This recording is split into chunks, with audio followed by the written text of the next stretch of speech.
What's up, and welcome back, fellow Siege spectators and players, to another installation of the Siege Double Shot, coming at you ACGL style. I am still the Reverend Whiskey Glitter, and with me, my partner, my co-host, my very best friend, Mr. Whiskey Run. What you think, Mr. Whiskey? Yeah, welcome everyone to the ACGL. Looking forward to another match, and this one definitely is a special one. We're still in the group stage, but getting to see Omnius versus F6. You might remember F6 from our last cast here on the ACGL. Played very well. They won 2-1, and without some of their best players as well. So now this is a battle of the number 1 and number 2 teams in the league in Group 2. So Omnius currently in that number 1 spot, sitting 5-0. F6 and number 2 at 4-0.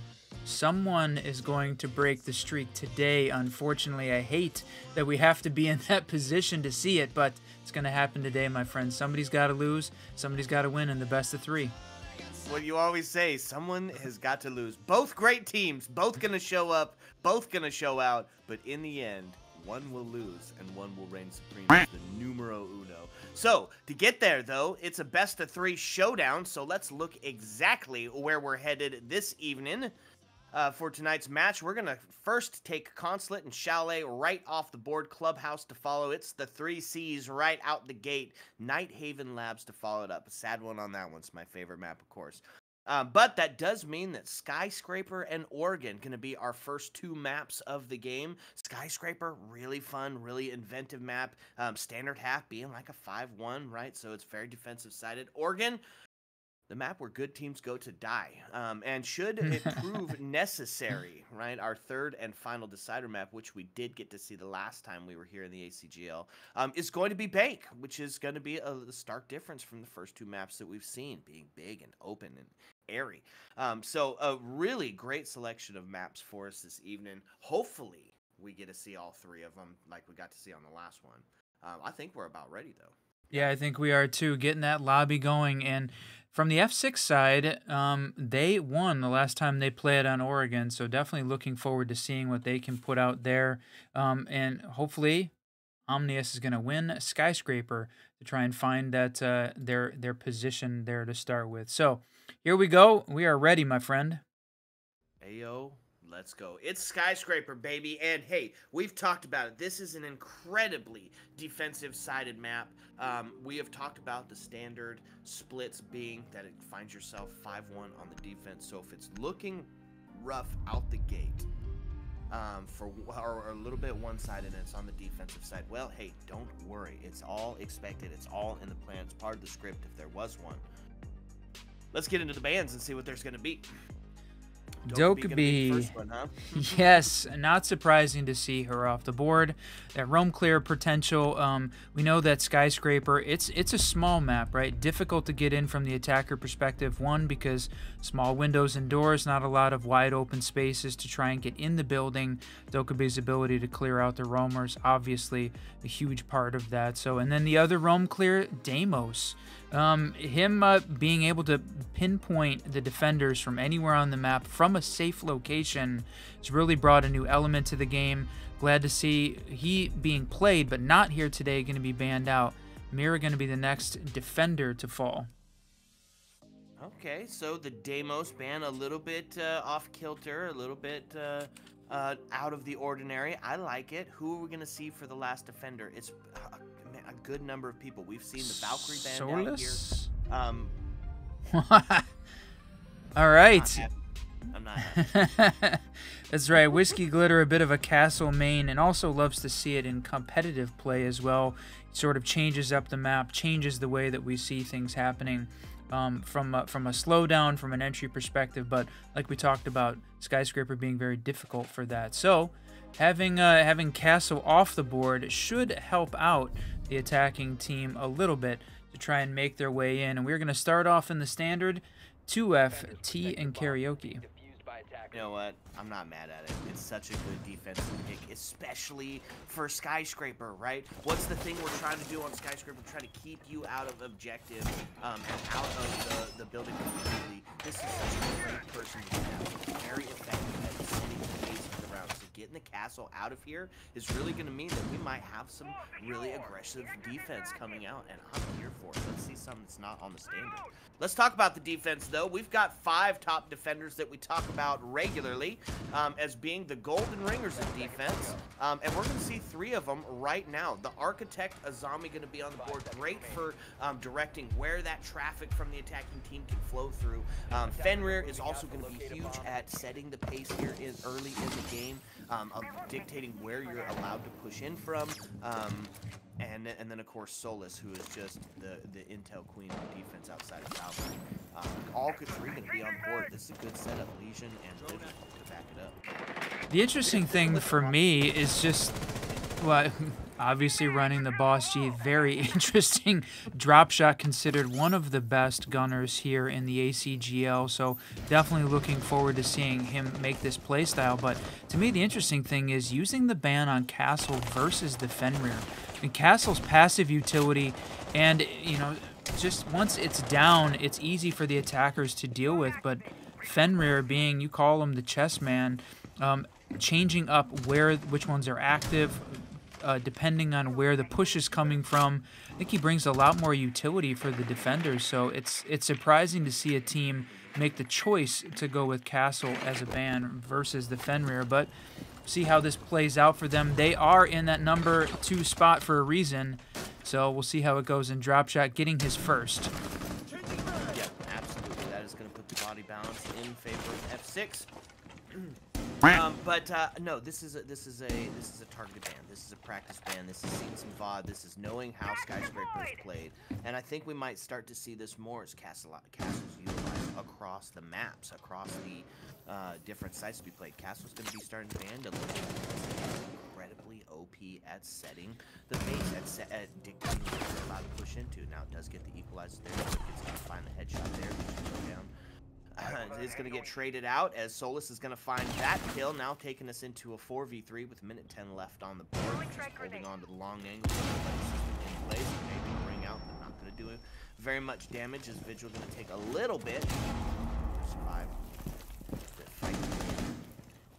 Yeah, currently looking pretty good here for this for the defending team F6. They've got 4 versus 3 and still continuing to hold on to this this critical half of the map, right? The line that splits T Karaoke, the Drum Dragon line, and they have not really been able to make the push past, unfortunately, yet. Just a good hold here from the defense. Azami and Fenrir holding on to those locations. Even though you got, okay, Ace pushing up a little bit, Ash fighting through the smoke, gonna try and clear 1 or 2 of these Kivas off, but swings on the Fenrir, loses her life. That's unfortunate. It's all up to Ace. 15 seconds to go. Yeah, it puts yourself in a difficult 1v8 situation. It's tough to find out. This is round number 1. We'll see one fall on the side of the attack, but last is going to be the last one. Fish going to clean that one up. And that's going to be a win for the defense as they're going to take round number 1, and they're going to do it quite decisively. Yeah, there you go. Seeing the defense win 1, and I know we've talked about it, the typical split on Skyscraper being 5-1. Normally to the defense, the attackers struggle a little bit there, and we saw some of that play out. T Karaoke, definitely the preferred site, almost always the first one played. So we're going to hit up Exhibition Office next. And we just didn't see the attackers get themselves ready and through. You know, couldn't really gain any real estate. It was all a push from the Exhibition side. Not a lot of pressure from Black, not a lot of pressure from the Repel, not a lot of pressure from Geisha. That wasn't cleaned up pretty quickly by the defense. So now they got the option. Are they going to take a similar strategy, more of a map clear approach, as opposed to try and open up some of those sight lines, more direct? We'll see how this one plays out. Here's the thing about the defense they're running. This is a viable defensive setup on every side for Skyscraper. I imagine we're going to see being a theme here, especially because the 2 on the defense are going to be so huge. Now, so they do pick almost the exact same lineup as we head over to the secondary site. see a little bit of action. It's going to see Legion and Fenrir really dedicating some utility to the back end of that map, because that's where you have to push from, right? You see Vigil underneath, ready for the roam. It's got a little bit of a punch hole, a little bit of a cheeky angle. Oh, and already set and prepped. I don't think we saw a ton of... I mean, we did see some droning, but I don't think we saw enough of the intel clear from the attackers. I think that makes that drop shot play a little bit more viable and a little more risky for the attackers. Gonna hold it, but seeing a lot of, like we said, sight direct side take, this time a little bit of a change up and a good one. Buck gonna try and open up some of those sight lines from below, and yeah, holding that angle with the Boss G, looking for the rappel up on the window, but they were playing from down below, putting some of this pressure on the defense.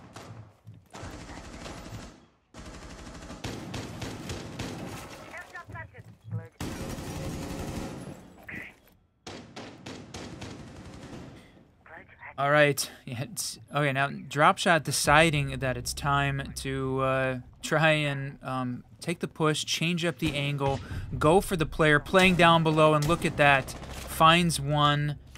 Buck is rotated to a different position, not playing directly there, but Brava's gonna hop in and not realizing Vigil had made the rotate and now covering from below. This is definitely tough territory again for the attackers. No, they're sitting at that number 1, 5-0, but right now looking a little bit vulnerable here. But it is early on Skyscraper on defense, so I'm gonna see how this one goes. Yep, absolutely. Are you able to hear me now? You had a bit of a technical issue there. Okay, okay, now we can hear you. 1 minute left, 64 seconds in round number 2, and it is still outside of the map for the attacking team. They do got some breach on the board. They do got a little bit of that vertical, but it's going to be a little bit of a redirect. Got to catch one slipping if you want to take this round, but no, give up that space or take that angle, because why? Why would you push that, right? Get one person to stay active, and then that's it. That's all you need. Hold them out. Okay, he's going to get taken down that way. All onto the shoulders of Buck, who stands outside to get run out for a flawless round. Yeah, going absolutely crazy here, using the Vigil, blocking all of the intel from the drones, and being aggressive. That's a very dangerous combination that seems to be working very well here for this team. That's a little bit unfortunate.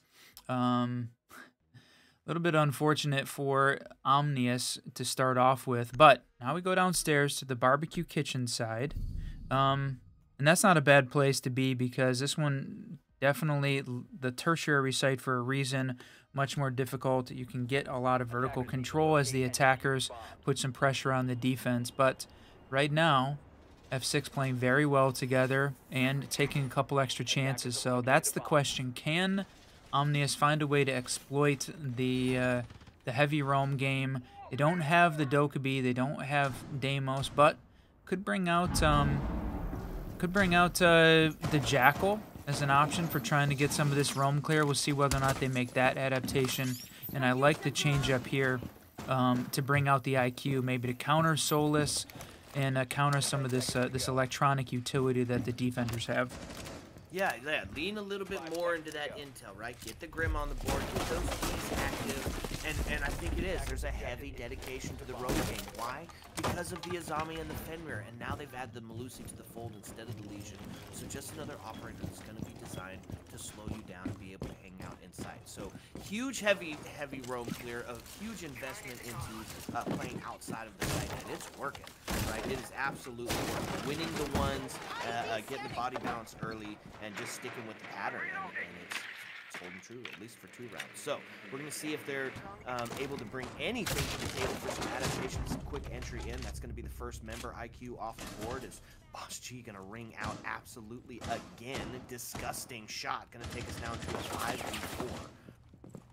Yeah, holding that shrine area, and not even with the deployable shield. Typically, you see the attackers set up there, but I mean, with the kitchen barbecue, not bringing that utility, but still holding on to that position and just punishing the attackers for it right now.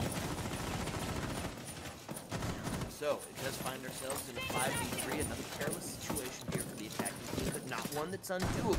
right? Takes a couple of shots at the top. Pre-fire holding the angle, daring him to peek, and he's going to finally stop it is. the reign of terror that is drop shot at his 6-1. You called him out for being one of the best gunners in the ACGL, and he is living up to that hype currently. But he does get taken off the board, which is a good news for the attackers. They find themselves one member closer to being equalized in the scoreline, which of course they're going to have to get for playing this objective, which might need to lean into a little bit of some of that objective-based gameplay. But going to be gridlock to get taken down, and that just furthers the downfall of the attack teams. They now find themselves in a 4v2, really tough situation. At least this time we are in the building. We've made some more progress, which means the adaptations are working. They just need to find the right adaptation here. 2 kills to equalize it up. They can find themselves in a good position. Yeah, I mean, that was a huge kill there from Wicked, taking down drop shot, big frag. That's, you know, if you had asked what the win conditions were a little bit later, I definitely would have said that. Next up on the list was trying to find Vertical and Skippy a couple kills to get them off the Owen stat there, but it's all up to Kipster, and right now, finding a way to make it work, but no, the hail of bullets coming out. Fish not able to connect, but prone with the deagle. Oh, is going to lose it, and Kipster with a triple. This is exactly... Oh, man, I wanted to be able to say it. Wanted to say it. It was so close. Took us down to that 1v1 showdown, the epic classic. Man, it was so close. What a valiant attempt at coming back by the attacking team, but alas, destroyed at the end. Now takes us into a 3-0. Now, all hope is not lost, my friends, right? We talked about the standard split being 5-1, and that has held true across the leagues, across the countries that we've casted in. So, 3-0, honestly, not worried yet. I wouldn't be worried yet. All they got to do is find one to get their foot, and they'll feel a little bit better going into their defensive half. 6-0 is a lot different from a 5-1, however. We do have to see some activity. I think they're going to bring it right now. Yeah, that one was close. Getting the kill on the top frag, definitely important. Fish able to almost finish that one off, but taking him down as well. I mean, Kipster got a triple there, and those were his first 3 kills of the game, so certainly it's a team that has the individual gun skill to win. Now we just got to find a way to get them to work together and push to be able to shut down this defensive team. And so far, I have not seen them find a way to do it. The round rotate is over. We've already been through all 3 sites.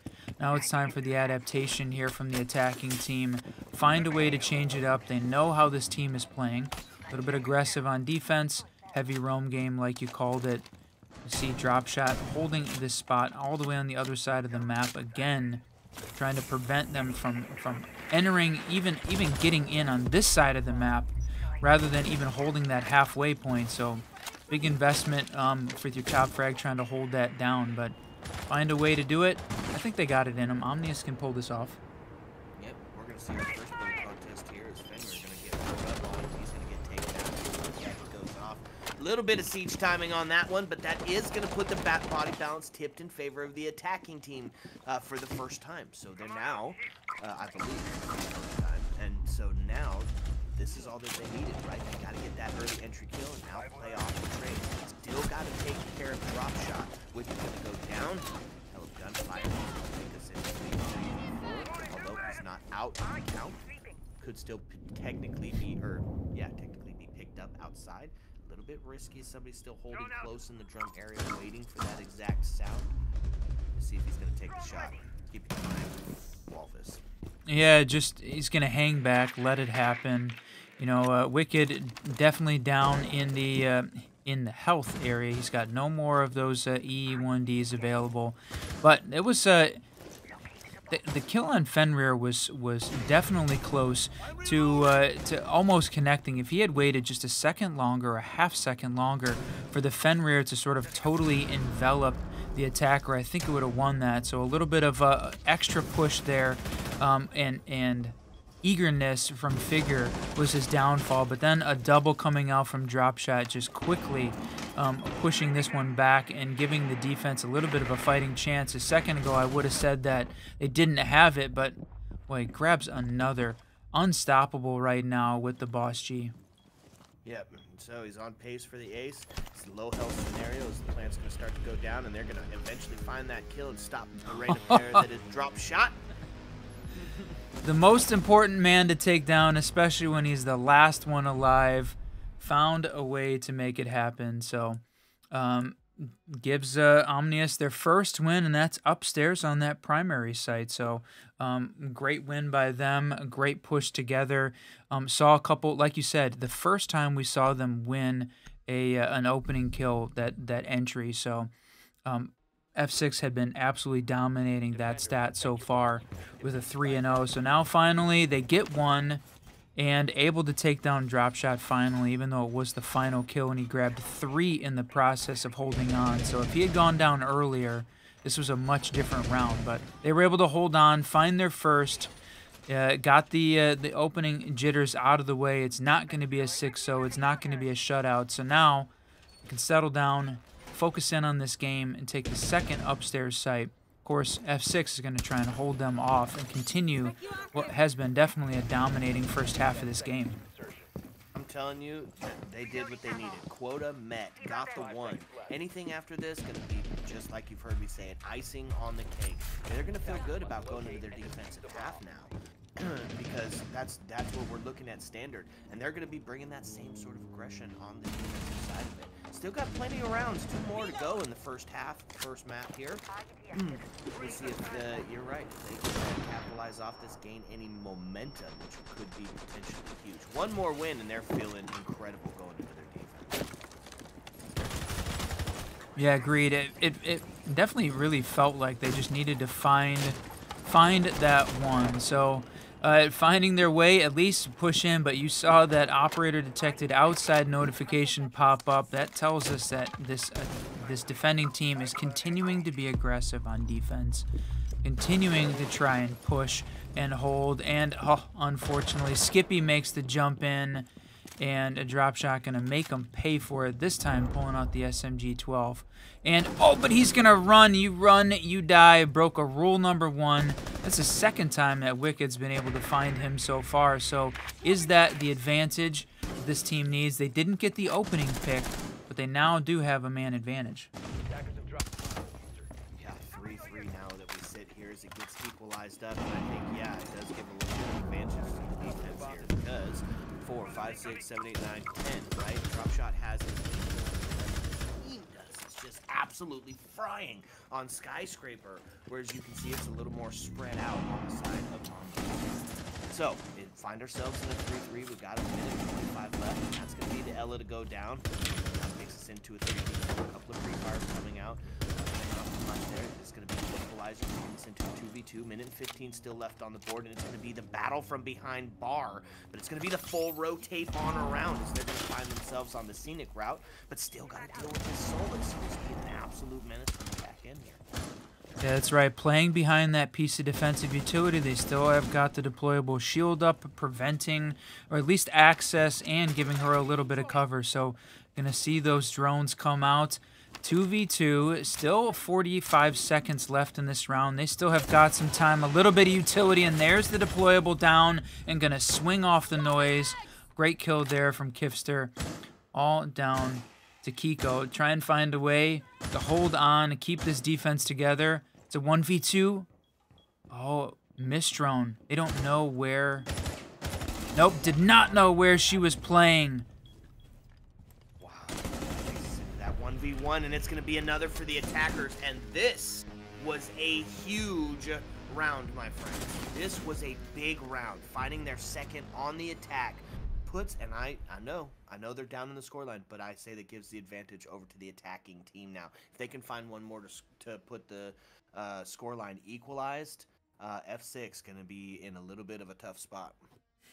Well, and that was their second, so they found 2 in a row after a very dominant opening sequence there from F6. That opening round rotate. Now they've been able to find the kills they needed here on the second half of the round rotate. So gonna see how A little bit of a pause maybe going on, but going to see how this Omnius team continues to try and react. And one of the things we didn't talk about a lot, sort of as we've rolled through this, but drop shot definitely, like we said, one of the best gunners in the league, and spawn peaks, runouts, definitely a part of his game. We're going to see how that translates to on attack. So they can contain him. That might be enough, but looking like maybe we're gonna have a pause. Yep, might be. Well, let us get this figured out real quick, folks. So if you could do us a favor, sit back, relax, fill your drink up to the tippy top, because when we come back, it's going to be the stunning conclusion of the first map. Hey. Let's go.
What's up, and welcome back, fellow Siege spectators and players. Rehost, done, data, goodbye, sayonara, see you later. Which means it leaves us at a 3-2 on the scoreline, and if you're just joining us, this is a best-of-3 showdown between the number 1 and 2 Titans of the ACGL right now. Titan teams, and it's looking like it. 3-2 on Skyscraper. This has not been a bad game. No, yeah, F6 very intense through those first 3. I mean, drop shot was sitting, I believe, at 8-2, was it, or 9-2? Negative. What was 10 it? 10-3. 10-3 before the 10-3 before the rehost. So we're gonna have to keep track of that. Was having an unbelievable game as well, and then Omnius all of a sudden turned it around and found a way to win 2 there on attack. So we're going into their 3rd and final attacking round, round 6, with all the momentum in their favor, but it was unfortunately stopped for. Boy, the spawn peak was ready the very second that the timer ended. Used that SMG-12 to open up the window very quickly, spawn peek out, and that was diffuser down as well that Thermite was carrying.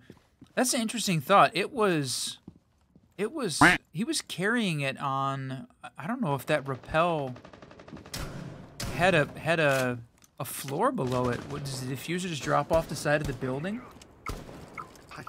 I don't know. I don't know, man. It can't be good. It's not good for the attackers as it starts to fall apart here. It's all within the first minute of gameplay. We find ourselves in a 5v2, all resting on the 5v4. Excuse me. Wicked gonna find a kill. Now takes us into all resting on the shoulders of Iana and Wicked, who find themselves all alone here in this 4v2. Still got to deal with drop shot. Speaking of vertical going down, finding a triple. Okay, 13 kills to his name here, and we're not even through the first half of this game. Going absolutely crazy. Wicked trying to find one, trying to hold this team together, but Welvis gonna find that final one against Wicked. Wicked was the one that had taken down drop shot twice, so he had definitely seemed like a bit of the hope that this team needed. So F6 coming out of that rehost on fire. You talked about it though. Omnius needed to find one. The standard split on Skyscraper being 5-1. So the fact that they found 2 and a little bit of momentum, only slowed down by the rehost. I think they were in a very good position. Yeah, absolutely. So we're going to switch gears. It's time for the op swap, folks, as we're going to see if there's the same sort of aggression on the attack team by F6 as was shown by Omnius Gaming. We're going to find out right now. They're bringing, on the defensive side of it, bringing quite a lineup here, right? A little bit of a nod towards tradition instead of that hyper-aggressive defensive that we saw on the side of F6. So, Bandit to stop that, Breach Denial, Mute to take away that intel, Frost going to be brought out to slow you down from windows, doors, and classic plant spots, a Rooney to make you waste your util, and then Tuber out to assist the Bandit. This is a very classic setup for Siege. It's really making sure that you're defending on the site by really locking down that breach denial, and then of course the shallow roam where Frost is going to be placing her gadgets, trying to get those kills and force that early man advantage. The triple breach denial. This is a heavy investment from a defensive perspective into that, right? Bringing out the Bandit and the Mute. You saw that on the top of the house stairs, the breach, they had both. They had the Mute Jammer and the Bandit batteries down, and then add in the Tuberal, which typically, although his gadget has got some utility for finding where the attackers are pushing in through the footprint mechanic, it's definitely been used more as a breach denial utility as well. So that's just a ton of investment there. No projectile deny. So if F6 is aware of that and tries to use heavy projectile game, could be a bit of an advantage. They didn't bring the lineup this time to sort of try and push in that way, but that might be an adaptation we see pushing on as this one goes. So drop shot holding here. The playing the Ash, looking in, is someone going to peek out? But right now, defense definitely in a hurry up and wait scenario, just killing time. Yeah, got some really early real estate as it's made its way up those stairs, waiting for that potential cross to go. But you know what? He's also got the Brava on the board, so intel going to be starting to be taken. Twitch to take out some of this util as well. So still just a ton of intel on the side of the attackers. But there's going to be the first death. This body bounce going to tip in favor of Omnius Gaming. As they find themselves in a 5v4 and, you know, still got 3 C4s on the board. Ooh. He held that angle for more than 45 seconds on the stairs, just waiting for someone to peek out, and that's exactly what happened eventually. So Wicked did peek it and goes down. It's the first on the side of the F6 team, so geez, they now have it evened up, and Twitch, though, is in the frost mat. She could pull herself out, but I think waiting to try and avoid the debuff. Potentially, yeah, get somebody else to pick up, but it's going to take us now into a 2v2. And she is low and slow, folks, so it's a low health scenario versus a half. 34 seconds left, so Frost and Rooney find themselves in a favorable position. Ayana going to take a little bit of damage, but unfortunately, Rooney going to go down. 25 seconds left on the board in this 2v1, and it is just playing all over sight, pre-firing every single corner. Just about found one, too, off the back of the chassis play. So Frost going to hold back just a bit. Kind of wait for somebody to potentially start making that rotate, try to capitalize on that. Oh, there's the push in. Is she going to be in a position? Frost running, hiding, going to pre-fire the corner and survive. Just killing time. It was exactly what they needed to make it happen. Oh, and we're going to take another quick pause, it looks like, but great play there from the defenders, but not enough. F6 going to take their first attacking round and go up. No, that was the defenders winning that one. Yeesh. Was. That pause threw me. That was it. Okay, folks, one more time. We're going to try it one more time, getting back in the lobby. Sit back, relax, because when we come back, we're bringing you the end of the first map. Ayo. Let's go.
Alrighty, folks, what's up and welcome back. We are back in it.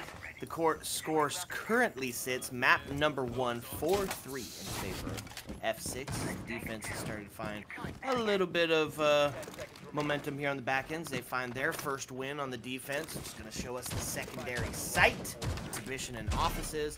Going to bring a relatively similar setup, although we are going to switch the Cade out for the Bandit and the Aruni out for the Azami. Both good trades. I like both of it. It's going to add, still keep those 3 C4s on the board, going to bring some impacts. Of course, that ever-present and always daunting deployable shield. Imagine probably put somewhere around the, looking towards that, jeez, I can't think of what the... Shrine and drum area? Thank you, geez. Okay. Look at Wicked here playing for the run out on top of the mute jammer, just waiting to run out on the balcony, and once again Dropshot playing right on those main stairs and holding the angle. I think knowing that Kipster is right on the corner. There's a mute jammer there again, just waiting to see whether or not he's going to try and swing it. It's a waiting game, and he showed that he could be absolutely steady, waiting more than 45 seconds the last time. But Figure going to find Wicked as he runs out, and that is a double for him. Kipster's going to find one and refrag, but oh no, taking down Figure and Dropshot is Kipster. Well played there. Just Kipster going crazy. Those were some really important kills, able to find and slow down this F6 team. It's a 3v3, but that feels definitely more one-sided on the favor of the defense to start off this round.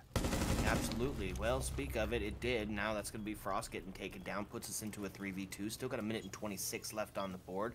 You see a little bit of pressure potentially from the Shrine area, and they're still going to be able to open up site here. Yeah, working on trying to get some of those down, and there we go. You had multiple forms of breach now. We talked about this, that they had 3 different forms of breach now. Brought it out again with the mute, the Kaid, and the Tuberau, and yeah, there it was. Just prevented, needed 2 of those impact EMPs to try and find a way, and crawling through the bottom of the hole, trying to be silent, but unfortunately going to give his position away. Kiko, the last one left alive, still running around outside the map with 40 seconds left. They do not have map control, and we got both of these defenders holding on to important positions here, knowing those are about the only places that you're going to have enough time to get in and really make an impact. And there's the prone crawl through the hole again. NME going to win that one. Again. Finding both of those prone shots, going to win that round for his team in that 2v1 scenario. And that ties us up 4-4. Defense starting to get a little bit of momentum shifted in their favor. I wouldn't mind seeing a timeout here. You know, I know we've had a couple of rehosts, and that kind of gives you a second to kind of talk about it, but it isn't the same as a dedicated timeout where you're making your next plan, where you're trying to slow down the momentum of the enemy team. I wouldn't mind seeing one brought out here, especially if Omnius Gaming finds one more round, which I think they might. The Turf site's going to be definitely the first test for this defense. You expect them to win primary, you expect them to win secondary. Tertiary going to be the tougher of the 3, of course. Yep, and some of the highlight picks. I mean, changing up the lineup, you're still going to have the mute, still going to have the electricity with the bandit, but going to trade out the Tuberau for Malusi and then bringing along the Fenrir as well. So that Fenrir-Azami combo, definitely deadly. And slowing the attackers down from trying to get into sight, trying to find a way to just gain map real estate again. They have definitely struggled with it, certainly on this attack. So the interesting set of operators here picked by this attacking team, though, right? You've got the Blitz, who's making the rush in, backed up by a drop shot on that Blackbeard with the shield. Oh, gonna flash early, gonna lose? Yes, taken down. That's unfortunate. The flash was too early, but that's the plant. No way. Got the plant, finds the kill. There's the trade, puts us into a 3v3. Didn't hit the plant, actually. What? Oh. No, it got was off of it. Oh. Yep, it looked like it was going to be able to hold on, and their drop shot finally going to take down Kipster. That was an important one. Looking for some of these Fenrirs. He's still got the shield up, so going to block a couple of those headshots, but enemy coming down these stairs. Yeah, that was a rush plant that almost worked. I think if Blitz had not used his flash so early and had tried to push up, probably would have been able to win that fight. And then getting off the plant at the last second definitely did not work out. Boy, this is just all falling apart for this attacking team. They looked like they had the assets in place and ready, and just a couple of mistakes here have crushed the team. It's all up to Kiko again. The last man standing. Still got two very capable operators here in Bandit and Fenrir still left alive. Yeah, not just capable, but this is a situation that's been practiced, right? They have got the setup. It is across both sides of the map, so it's going to be no way he's going to be able to flick. He's going to have to take these individually from around the corner to have a chance. Still got 1:13, so really just plenty of time to kind of try to make a new plan. Yep, the mute jammer's in place to try and deny some of this intel. Going to make it difficult to get any drones in, even the Iona clone, but it's going to give away her position, certainly, if she uses that, and then it might be just the critical couple of seconds that the defenders need to swing on her when that happens. So, oh, here's the audio cue from the barbed wire. Going to take a shot and get one. Okay, let's go. Okay, but the Fenrir are going to push him off again. This is why we see him banned out. It's going to force the push from another direction. Does he know where it's coming from? He's got a little bit of a hint, right? So the Fenrir gadget not going off again, and it's still alive, and he knows it. So the push going to come in from the other side. Is he going to be ready? He's in the corner. He's going to have to pre-fire for the wall bang if he even knows he's there. Still looking, waiting. The patience of Fenrir not to take that shot, but it's going to be a whiff. Now he puts himself into a Fenrir. Is he going to find him from the long distance? And that, my friends, is why Fenrir is banned out 80% of the time. Yeah, well played. Iona looked like she had the strategy there, used the impact to try and deny the Fenrir from going off, and hopefully convince Fenrir that that was the direction which she was going to come. Had already taken out the barbed wire, but made the rotate around through the bar entrance, but fired a couple shots early, gave away the position. Neither one of them wall banged initially, but that last Fenrir over in the barbecue area, coming in clutch and preventing Iona from being able to see Fenrir able to clean it up.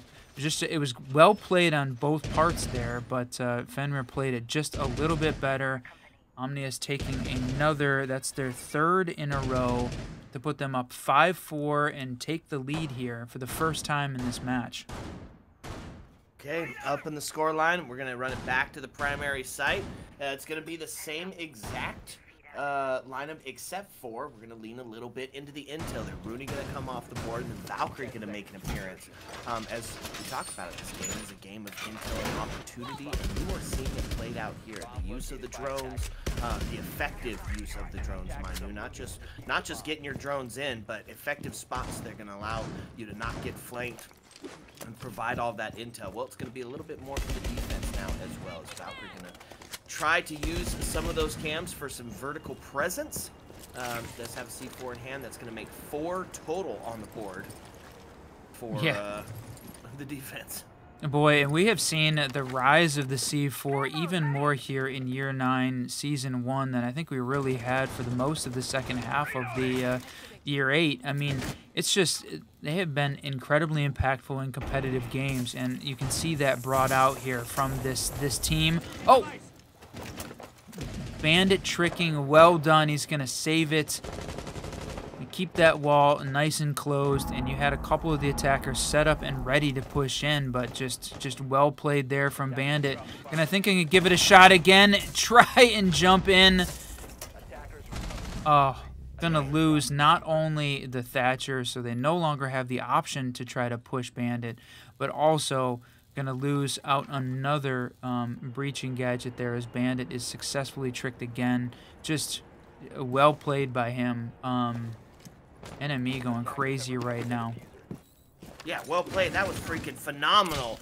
Keeping the bandit charge alive while being pushed simultaneously from the window, still able to collect it. Huge bandit play. Absolutely huge fan of that. So we do find ourselves in a 5v3 now, but the deal is we still got drop shot on the board, right? And he's rocking the Blackbeard, generally seen by people who only need one more second. You know, you got to hit the headshot on drop shot or he's going to potentially win that gunfight. Speaking of, he is going to take one down, putting us into a 3v2 situation. A minute and 8 left on the board. He can start to push in. The wallbang almost claiming his life, but he's going to be graced by the angels to still be alive, and it's going to put all onto his shoulder. We have seen him 1v3, v4. Will he be able to do it in the next 55 seconds? If you had to put your money on a player so far, he's been the man to try and pull it off, but there's still 2 C4s on the board. You heard one of them rip there for a second. Gonna pull it back though, and look at this angle. They know which side of the map he's pushing from. He has diffuser, but he's gonna have to win these gunfights to even have a shot at it. So the question is the defense gonna be silly enough to try and push and give away the position? One did. That's unfortunate. They could play time here. They've got 20 seconds left. There's no need to push it. Go. Frost going to clean it up on the drop shot. Not going to be getting his 1v3 comeback. So that's going to put us on a very dangerous situation if you're F6, because we find ourselves now in that match point scenario. So they have won 6 out of the last 7 rounds. That round right after the rehost was the only one that we saw F6 win in the last 7 rounds. This has been absolutely huge for Omnius. Boy, if we had talked about ending that round 3, what an absolute train roll we were seeing F6 just crush Omnius to start off with to begin. It's been a complete turnaround. They have coalesced. They have showed up, and both on attack and defense. Right? They won 2 in a row on attack, got them over the hump, and then now they've won 4 in a row on defense. This is a team that's playing really well and battling back from what looked like a very one-sided map to start off. It is their map pick. You're expecting that on Skyscraper for their map pick to be in the better position going into defense, but they've been, I think, exceeded expectations here in the second half of this map. I told you, once they won their second attack round, it was going to really put F6 in a tough position, and that's exactly where we find ourselves. Is now it's a match point scenario, and it's do or die here for map number 1 for F6. Who do they bring? It's a similar lineup. Bring up the Nomad for that flank watch. It's the run out. He's looking. He wants it. Not enough, though. He's going to jump back inside before it back, though.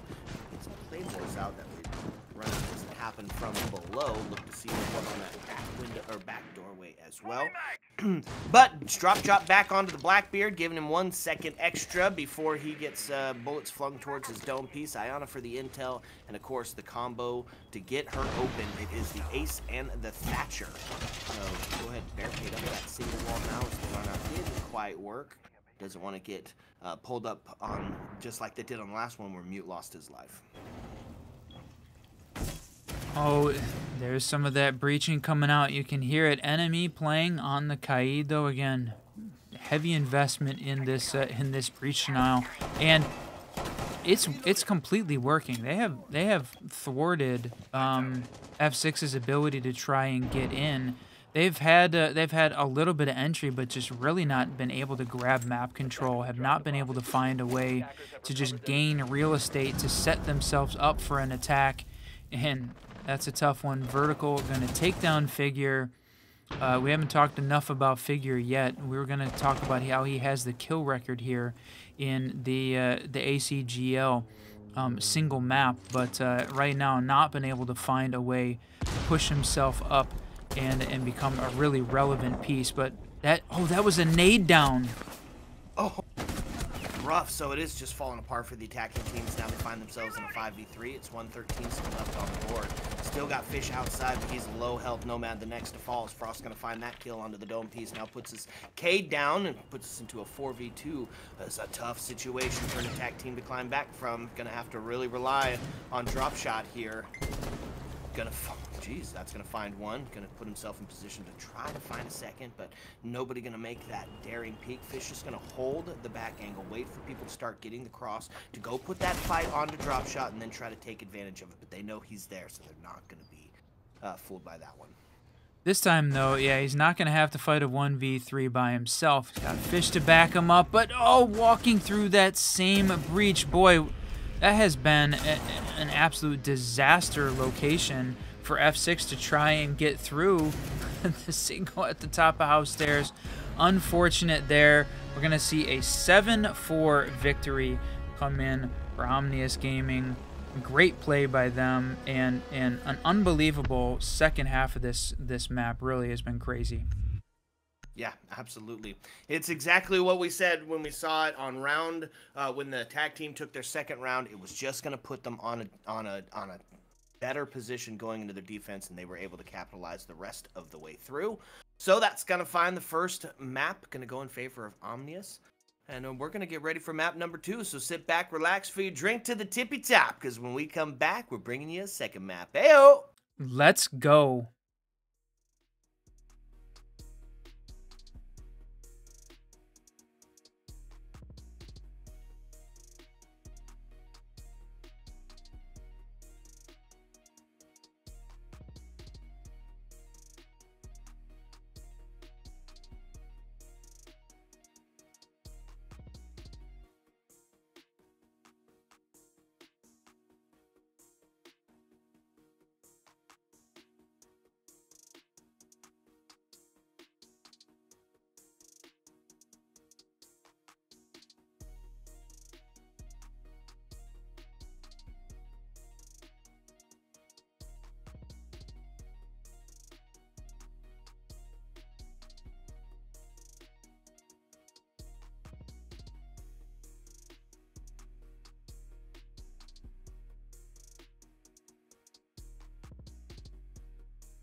What's up, and welcome back, fellow Siege spectators and players. If you're just joining us, well, welcome.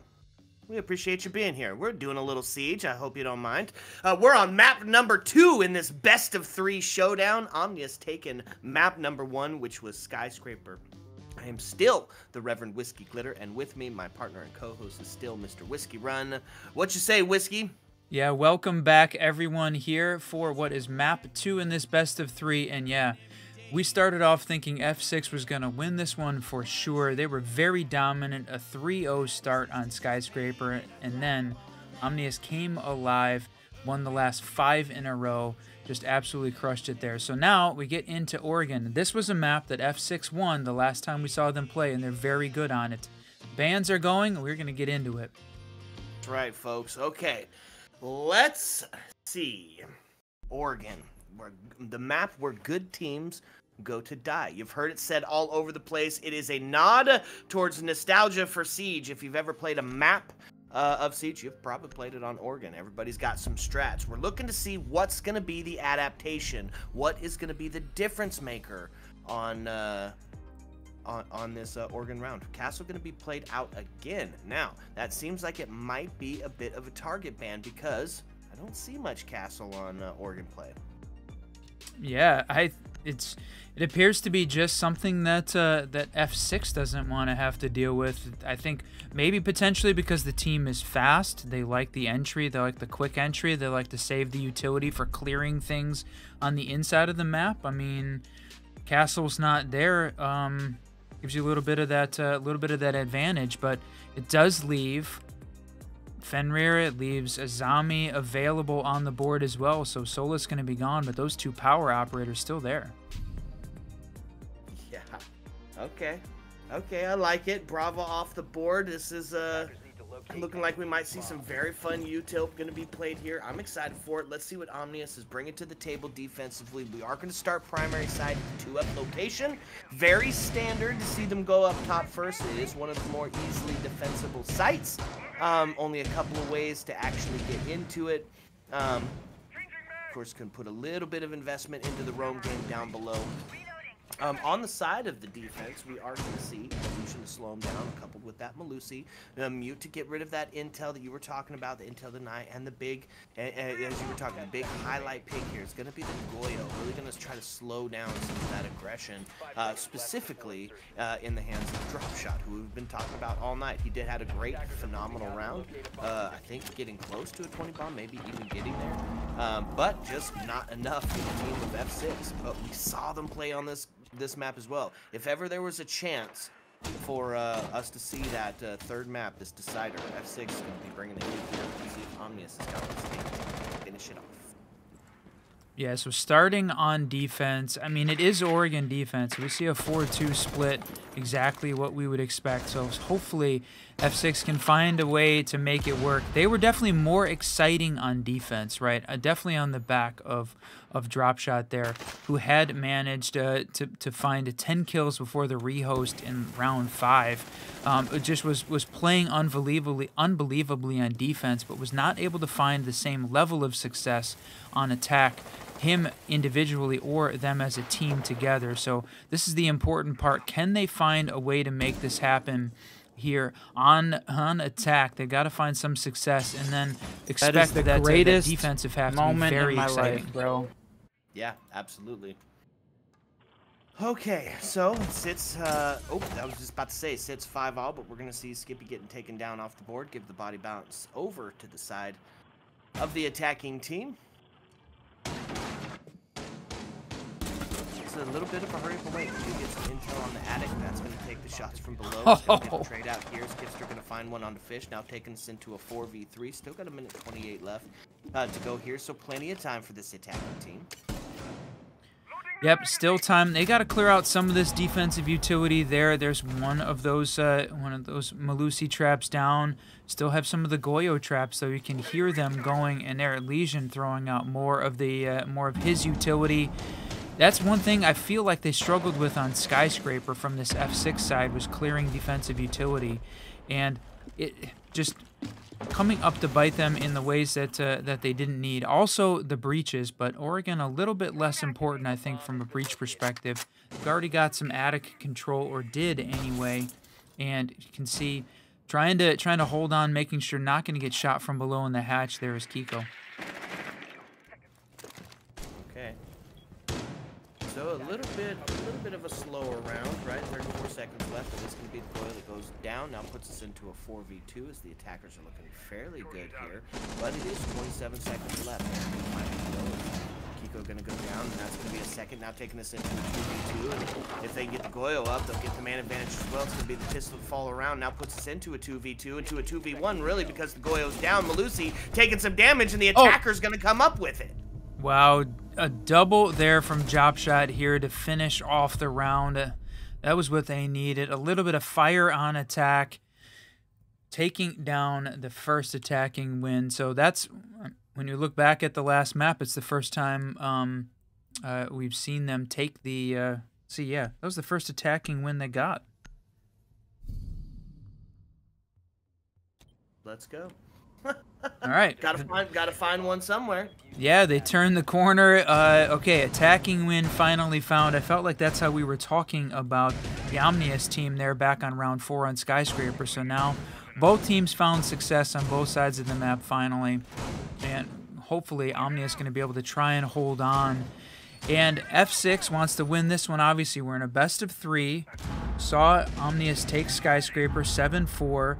The decider map, if we get here, if F6 can win Oregon, is Bank, which definitely looking forward to see that huge map. Definitely going to be a significantly different play style, and lots of opportunity there for the teams that play aggressively to make that an exciting map. But first, we're going to get through Oregon. They're going to start upstairs again.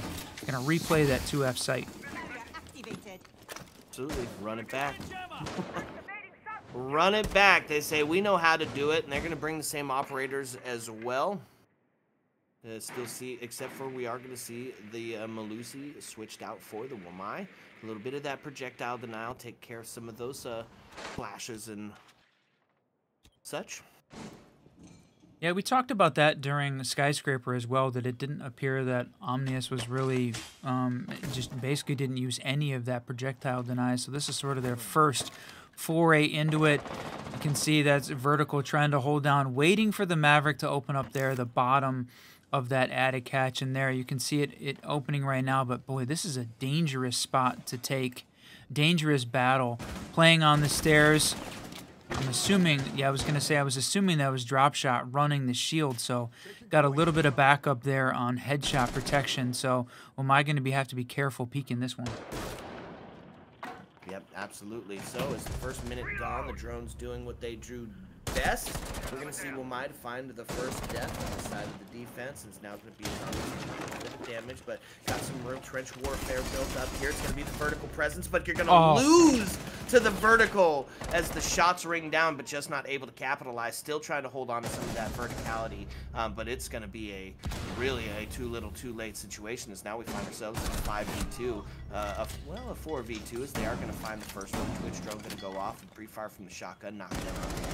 Take this one on the closet door. 2v3 now, as it starts to wind back a little bit. The intel that somebody was on the white stairs. It's a Legion Blue to slow him down, and a Goyo canister still up there. So with 67 seconds still left on the board, is going to be a potential. This attack team could potentially start to find it here, but look at this shotgun. Is this going to be it? It is! And that's going to take us into a 2v2, winding it back down, equalizing the man count, Whiskey, and now we find ourselves in a duel, and the attacking team is falling apart as the defense is going to look to find their one. It's a triple kill now by Wicked, looking to find the quad piece, break out the barbecue sauce, baby, because he got that 4-piece. Well played there, just holding on to the master bedroom behind the Kiba barriers. And we really saw the attacking team sort of fall apart. They looked like they had attic control. They looked like they had armory control. They had enough of map control on the second floor there. Won a vertical fight from below with the buck. It seemed like they had everything going in their favor, but did not seem to be pushing as a team, taking individual gunfights. We saw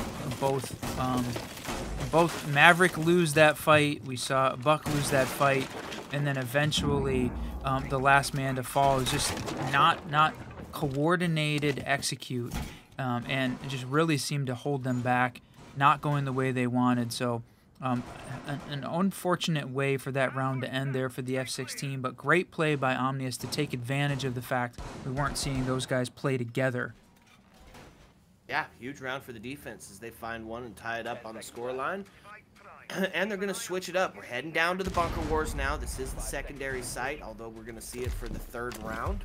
And it is going to be kind of an exciting lineup, right? A little bit of standards, right? We're going to see the smoke being brought out. We're going to see the Valkyrie being brought out, but and the Wamai, of course. But some of the highlights this here, Zami is absolutely huge when you're setting up and really digging in, right? And creating all these cheeky, peeky angles that you might not necessarily be used to, but that's going to be wicked to find the first kill as the defense going to go up here. Got a second one, looking to maybe potentially catch another, but Lion going to get back up into the relative safety, and they're still going to push it down. That's going to be, oh my lord, and what a shot. The flash comes out, and Ace going to go down now, takes us into a 5v3, just collapsing for this attacking team. Yeah, great toss there by the Ying to try and prevent the defenders from swinging up, but it was just absolutely too fast. They were already up in the body count, so it could take the swing. Smoke's gonna go down, so not gonna have any more of his utility left. But I mean, they got exactly what they needed out of him, a kill and some time wasted.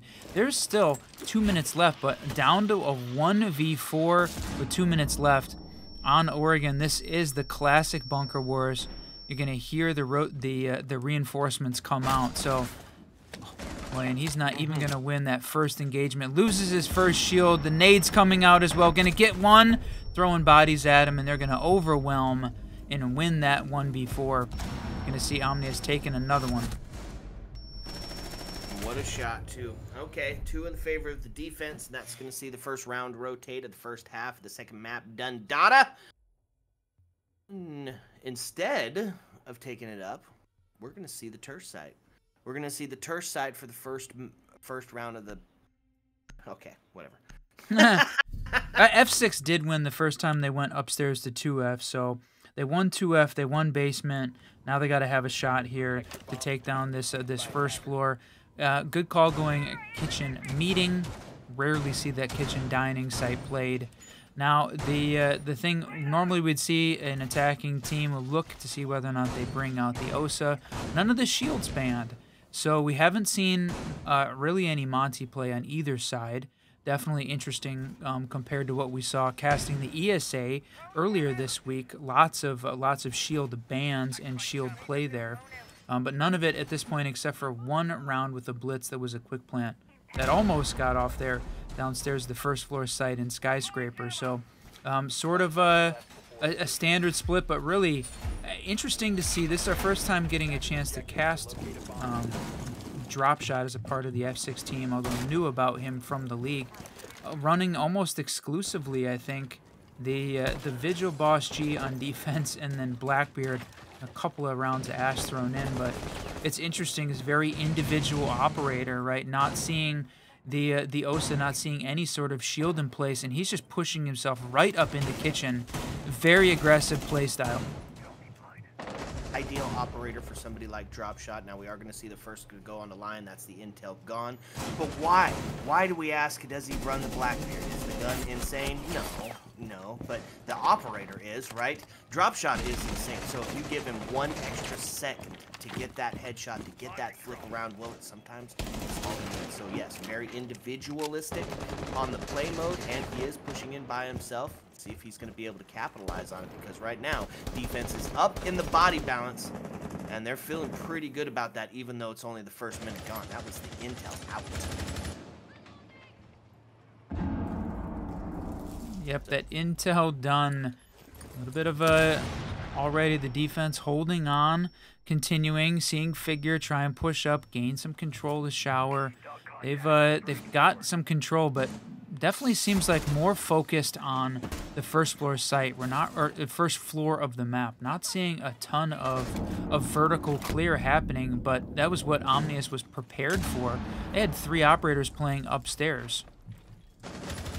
Grenade kill. Let's go. And now it's going to find one on the Thorn as well, and that's going to put him into 3v4s. The body bounce goes in favor of the attackers. We talk about, you know, seeing that 4-2 split. They might find their second quite hurt.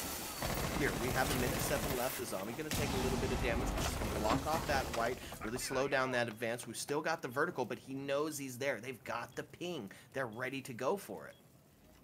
That's right, ping's coming out, but yeah, boy, not having vertical control seems like such a, well, I was going to say such a hole in this attacking team, but they're able to jump in through the big window, claim 1 kill, but at the expense of losing 1. So, oh, is he going to rush by? Yes.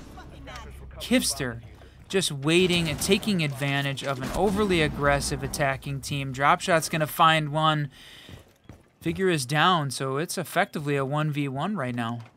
Yeah, absolutely. Now they're going to make the rotate, try to, of course, get their player back up into sight, and they do. So now puts us into a 2v1. And get themselves set up for the plant. Cross is ready to go, and you can hear it start to go down. Now if he comes in from the back end, this could be absolutely huge. He's got, gave away his position. Now they know to be looking. Look for his own 4-piece here. He's got all the makings of a meal here. Oh, I can't quite long arm it, unfortunately. Kipster's going to have to push up and lose the battle. Dropshot going to take that one. Oh, the 2 gunners right now. We have seen Kipster go crazy, seen Dropshot go crazy. Down to a 1v1 with the plant down. That's the way you want to finish out a round. And F6 finds another on attack to tie this thing up 2-2. Now they've hit the quota. They've done it, right? They've hit. This is exactly what we were talking about on Skyscraper. If they can get 1 more win, they're going to feel really incredibly confident going into their defensive half because they've already done the normal. They've done the standard. They hit their 2. Now they can go on the defense and just play standard siege, and it will be fine potentially to see if they can get 1 extra round, give them the win, or take them into that overtime scenario. 1 more win, however, will be looking really good for F6. So it's kind of a, this is the test. This is the do or die, and it's back up to the 2F location where they found their earlier success. I'm feeling a little bit apprehensive for the defense here. Yeah, a little bit apprehensive, but it was close, right? We have seen them hold on to this site. We've seen them shut down the attacking team and punish them for being a little overly aggressive.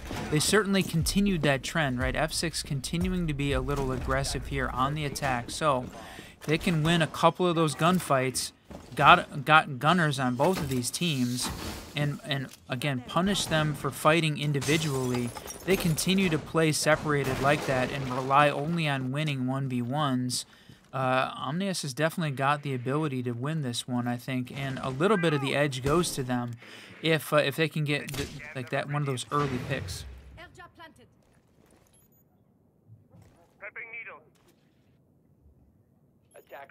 Seeing Fish downstairs, pushing in through garage.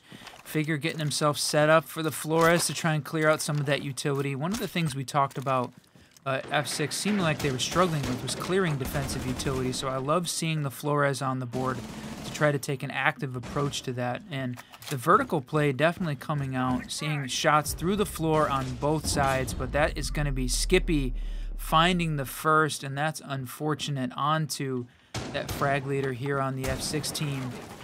Drop shot going down and not going to be able to pad his kill count anymore on this round. So talked about that's what Omnius needed, was to find that opening pick. And Mute playing on top of the jammer, holding the vertical control and holding the push into Master. Okay, so 5v3, minute 35 still left on the board. Lots of vertical to be had and held here, and still potential for the flank. And it's going to see that potential onto the bucket. It's close to take that. It's just going to take one sound cue for the push. He's not going to know that a zombie's coming from that basement area. Holding on to it, there's the sound cue he was looking for, and that's the double kill for Skippy as he now finds himself in a great position. 5v2. C4 is going to ring out. that they don't. No, It was Impact. that was the Flores drone coming out.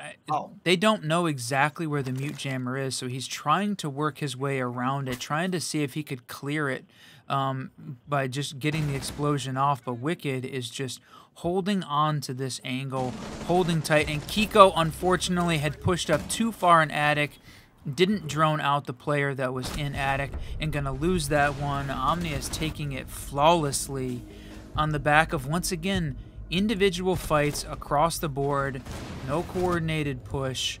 That one just kind of fell apart for the F6 team. So 3-2, last round of the first half of the second map here. And it's looking fairly standard, so we are going to see bunker wars for the last round of Omnius Gaming's defensive half, and it's going to be pretty similar. Right? We're still going to see that cap can come out. I don't know if we really saw that utilized. We saw the cap can come out. I don't know if we saw any traps going off from that earlier. But still, it'll keep them looking, right? Keep them checking every single door, every single window, every single double that you can walk through. And places the 6th man. So not a bad defensive setup here. I believe they won it the last time they ran this. Yeah, downstairs in the basement, Omnius won this on defense. So they had the hold in place, but it came down to a very close battle there on the back of the individual heroics from Dropshot. It came down to that 1v2 with the C4 and impacts tossed in, Valkyrie taking those shots. So if we can see this F6 team play more together, execute together, and it almost felt like they were relying a little bit too much on Dropshot as the guy that was going to try and hold it together. You've got a bunch of great gunners here on this team put together, and they just got to find a way to play together to turn it around. So he's going to lose one. He's going to lose one shield. It's cracked, unfortunately. And Skippy going for the run out here. Did not realize that Kiko was upstairs holding that position. Overly aggressive from Skippy. He knew it, tossing out the LOL in chat. But, I mean, you're up 3-2, and feeling more dominant, I think. To me, it didn't feel enough to be able to throwing away bodies yet, but it showed that I feel like Omnius having a little bit more confidence going into this round.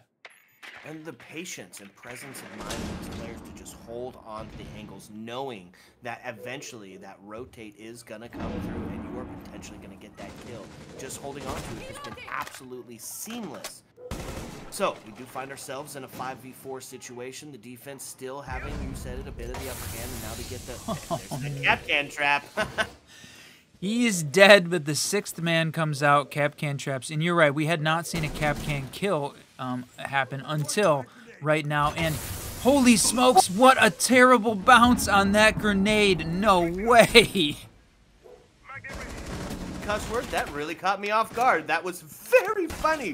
What a crazy turn for that grenade to take. It's going to be the wallbang trying to fight onto Attic, and it's going to be the rotate back down, as now they are going to start to put themselves into a bunker down situation. What a grenade that was. I don't know if they had the. I don't know if he's got pre-visualization turned on. We know a lot of the competitive players have that turned off. Don't like to see the white previs lines come out, but boy, that thing bounced off just the lip of the edge of the hatch, and he had to run back through the smoke and was a little bit caught off guard. I don't know if you caught that, but he took a shot at a teammate through a wall, thinking he saw some motion and some movement there. Luckily, figure didn't go down, but that was just a comedy of errors there, and really fell apart for the attacking team. But gonna go ahead and take one off the board, pushing down through Freezer. Now 3v4 again up in the man count. This defensive team is gonna have to work hard to try and hold on as Vertical goes down as well. Puts us into a 2v3, into a 1v3. It's all going to be put onto the shoulders of the smoke of Wicked, who does find, oh, another cap can trap, but it's the plant going down with 5 seconds. So now, this is a tough situation, and the defense needs this. You don't want to go into a split half on Oregon. Well, it's not going to be super like defensive side. It could go either way. That's going to be the shotgun to find one. Now puts us back into that 1v1. Back turn, going to find some shots. Yep, great play there, knowing that we had one of the attackers hiding an elbow that it was not reinforced off, had the rotate open, took a couple pre-fire swings. That shotgun, unbelievable, but not when it's pointed in the wrong direction. So we see F6 take that one on attack. So a 3-3 split going into Oregon here. Okay. 3-3. Well, you know, I was saying that maybe 3-3 was disastrous, but I forget we're playing Oregon. This is the great equalizer. This could potentially see its first bit of shenanigans into the OT realm. We're going to see, switch gears here, see the op swap and see what the defense for F6 is bringing to the table. It's not going to be standard. We are going to see drop shot back onto the Boss G play, but I think the highlight pick, the big one here, to be the Maestro. Now has that third cam available, and not only that, but they shoot back. That is definitely an intel opportunity and lethality. I like the Goyo Maestro combo. Yeah, and I think when we see teams ban Brava, so far it's been a very clear indication that they plan on playing the Maestro. So. Not surprised to see Kipster back on the IQ as the attacking counter to try and manage the extra intel and cameras that they're going to get from those Maestros. Probably going to have to focus some utility on clearing them, but right now they brought the Flores for it. Ash and Zofia also great counters, but not on this particular round. But it just shows up again. You ban Brava. Definitely looks like one of these teams ready to use the Maestro as a big part of their defense. So we're going to see how Fish manages it. But yeah, highlight pick, drop shot back on that Vigil Boss G. And if you missed out on the first map, Skyscraper, it was devastating with that combo on Skyscraper. Yep, absolutely. Now Flores waiting as he's lost 2 drones to that Maestro cam. Gonna get a regular drone inside, a bit of intel, maybe click it out so they can start to put some pressure on it with some of that extension clear, specifically the Flores. Take a look back into the attic, and that's gonna be tough. Legion gonna lose his life. That's gonna be the flames to come out. The Maestro combo. Huge pick, and that's going to be Skippy to find one on the Fish. Now we find ourselves into a 4v3. Still have that Vigil to deal with, of course, and it is going to be Skippy putting that flank watch out and ready because absolutely prevalent. Oh, what an amazing series of events there. Just great work there from Fish running the cams, taking down the attacker utility as the drones were pushing in, and then able to get the kill there on the end with the fire and the Maestro cam kill. Seeing that pop up in the feed is always entertaining. But right now, still 4v3, a little bit on the side of the attackers, and they don't have nearly as much utility as they did. Still trying to find a way, and the shot from below, drop shot. Just being an absolute menace on the roam game. Yeah, finds himself in that 9-4 position. Oh man, and that's going to be another shot as the Vector's going to ring out. Now puts us into, oh man, the double to ring. All on the shoulders of Wicked, who does find himself inside of sight. I don't necessarily know where he is. That's going to be shot of the Goyle to the double. Almost going to ring out, but drop shot going to Boss G his way to victory. It wasn't, I was going to say, that wasn't even the operator I thought he was taking a shot at, but yeah, they're going to have to find a way to slow him down. I would love to see potentially the Jackal come out. They need some sort of roam clear here to try and deal with the Vigil. It's just currently not working. And if we saw the same thing, we saw them win 3 in a row on defense on the back of his play there on Skyscraper. So this Omnius attack has got to find a way to deal with him, and quick. Yeah, absolutely. Win conditions. You got to take drop shot out again. You got to take him out. Now, we have some absolute gunners on the other side of it, right? You see a lot of kills concentrated on drop shot side. On the other side, 9, 8, and 8. We've got 3, Wicked, Kipster, and Skippy, all putting the work in, right? All sitting at that same similar kill line. So if there was a trio to do it, and there it is, there's that adaptation you were talking about. Jackal going to be brought out. They're going to do some dedicated hunting down of the Vigil. And if they're able to take this in a 2v1 scenario, well, I think it might start to work out in their favor. That Boss G's only got two in it. Yeah, that's right. You can't let, if you can force the fight, and have to switch to the secondary. We've seen him be lethal as well with the SMG-12, but look at this. A spawn peak almost takes a shot and hits. Boy, that one looked like it did hit. I'm kind of surprised there. He's going to take another one. Not going to connect, though, but I think that's going to slow this attacking team down. Yeah, you can see now holding angles on these doors and windows because you know that that Vigil's just waiting for him. Yeah, he's already moved up, top, and around.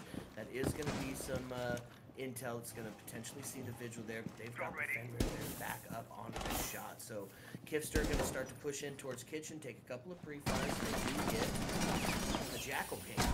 Oh, and Jackal gets pinged. That's body bounce tipped in favor of F6. That Boss G continues to just be absolutely devastating in 5v2 as it starts to fall apart for this attacking team.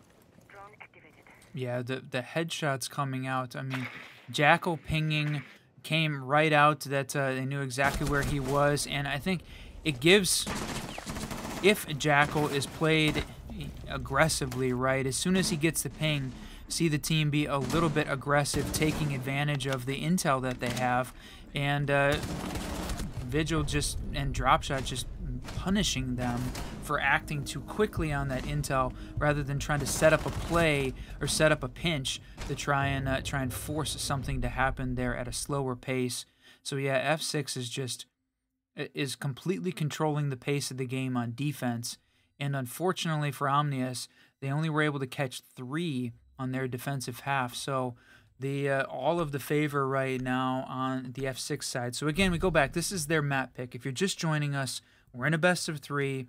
Omnius taking the first map on Skyscraper, their map pick. Here we're halfway through, a little over halfway through map 2. This is being F6 map pick, and they are really showing why they like playing Oregon, coming out dominating. Yeah, so there's going to be some dedication. We're in the tertiary site. There's going to be some dedication to holding down that site specifically because the Capcan and the Vigil are going to be out and about, right? Those Capcan traps placed in some nefarious places. It's not going to be anything standard. You see a couple potentially, but with the Vigil and the Capcan both putting their gadgets to good use, it's going to mean we can have a little bit more dedication towards the site. Take the Mute, take the Fenrir, and take the Frost and hold down a little bit better. Let Dropshot out there to do his thing. He's going to spawn peek, run out immediately. Not going to find anything off that. Still waiting, though. Bold. Wants another shot at it. Whiskey, we always talk about the fact that no one runs kitchen dining, but here, what does F6 do? They pull out the kitchen dining sites. You know, surprised to see it for sure. And is this going to be the time that we see the kitchen dining defense win? I mean, it's incredibly low success rate, and that does not help. It's not a great place to start with Volvis going down early. Body count in favor of Omnius Gaming, and it feels like you're never seeing this site, so maybe the teams are unpracticed. Look at this long angle that Kiko holding from upstairs in the tower. Yep, they are going to find it. We don't ever see a win for the defense on the kitchen. Oh, jeez. And they're looking to potentially get one. That's going to get us a little bit closer in the body count. It's going to be the run out, and he's going to get taken down to a 2v2. Punished for it. Okay, yeah. Hubris be damned. You are going to pay for it now into a 2v2 situation. Folks, that all happened within the first minute of gameplay here. Plenty to go in this round number 9. It's 6 kills in the first minute. That has definitely been, for sure, a theme of this game. Is a lot of kills happening early in the rounds, and you know, even when they come down to 1v1s, it's still a lot of action happening, and it's a lot of action that happens off-site as well. And Dropshot gonna get another 14 and 4. Just going crazy on this, boy. It almost feels like, you know, if on that next map, right, if F6 wins this one and we go to the decider, which is Bank, That's a huge map for roam potential. I'm definitely thinking there's a possibility Vigil gets banned there, but the Capcan gonna finish it off. The 6th man gonna take down the defuse carrier there as F6 takes another on defense, and we hit match point. Oof, man. Okay, what a round, what a game. No kidding. And Vigil just being insane. Yeah, you might be right. Bank is a map known for its flank, known for its spread out, known for its roamers. So leaving somebody like Vigil on the board for that, even though it means you're going to have to take out somebody that you're normally used to not playing against, I think it's going to be the ideal situation for sure. It definitely built a bit of a persona and play style around an operator that's almost never banned, with a piece of utility that very rarely gets used as well in the Boss G. So that's it's interesting, right? The chances that a team bans out Vigil in general is got to be near zero. I don't think we've had a Vigil ban in any of the 200 maps that we have casted here in 2024 alone. So that's a pretty low rate, and it's also, even if they do choose to ban them, gonna give a little bit of advantage to F6 as a team, because it's gonna leave one of the other important operators on the board, like Solus, right? As we know how devastating she can be. Yep, absolutely. I almost hope we see the Vigil ban and Cav comes out to play. And by almost, I mean I for sure want to see that. Well, based on Dropshot's playstyle, I could absolutely see that happening. But like you said, rather than speculating what's going to happen on Bank, Omnius doesn't even want to see Bank being played. They want to come back with 3-0 here to force OT and try and finish it off. But it's looking pretty good for F6 right now. Kiko playing upstairs in that top of the big tower.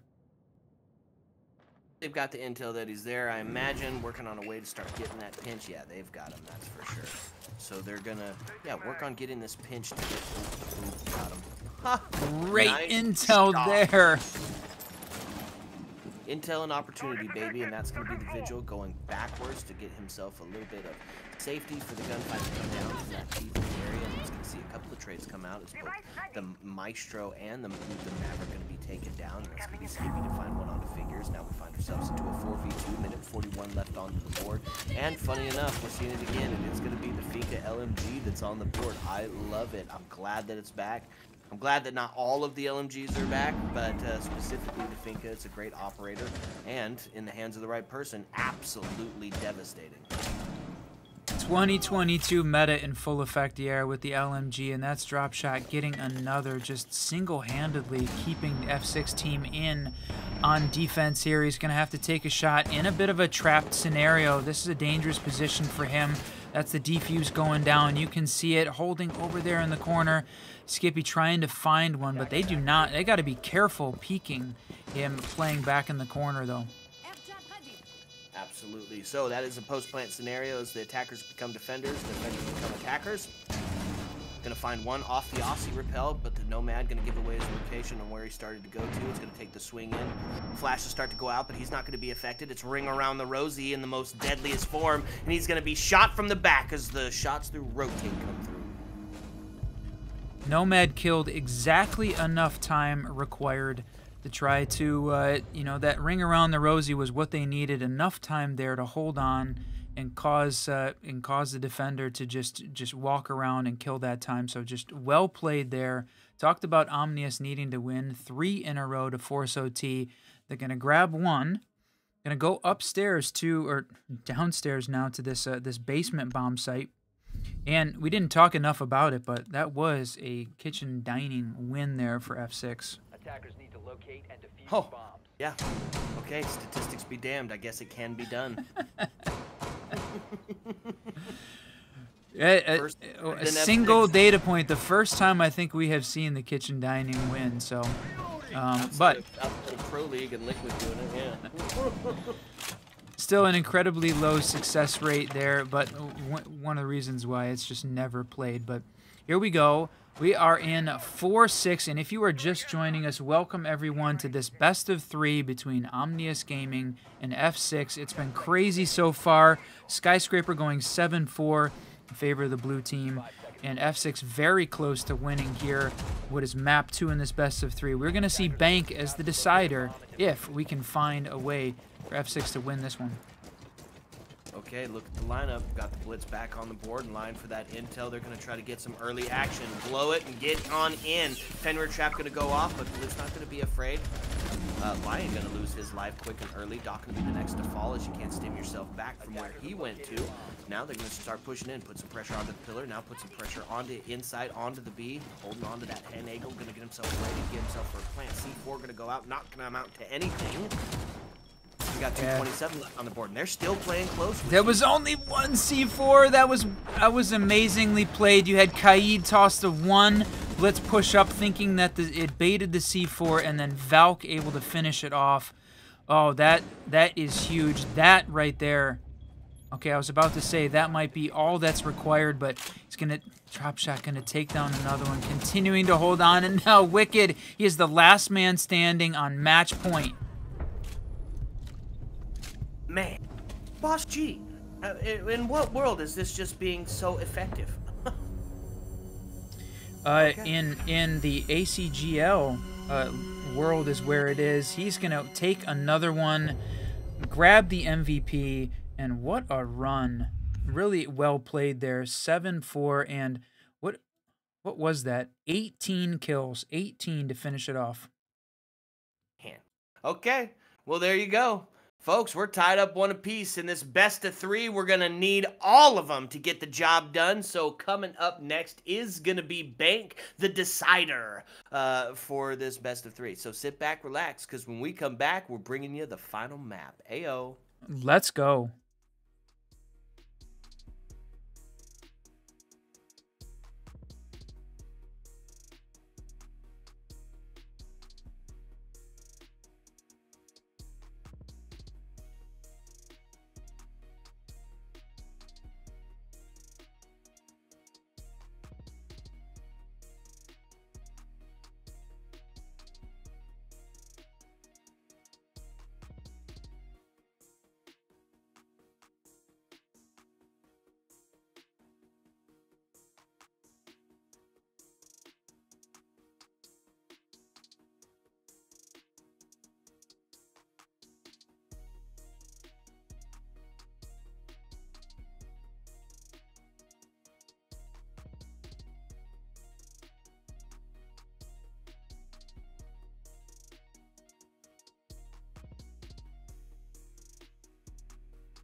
What's up and welcome back, fellow Siege spectators and players. If you're just joining us, well, thank you very much. It's the ACGL, and we are absolutely banging. It's a best of 3, and we've seen 2 so far, 1 apiece, taking us to the decider.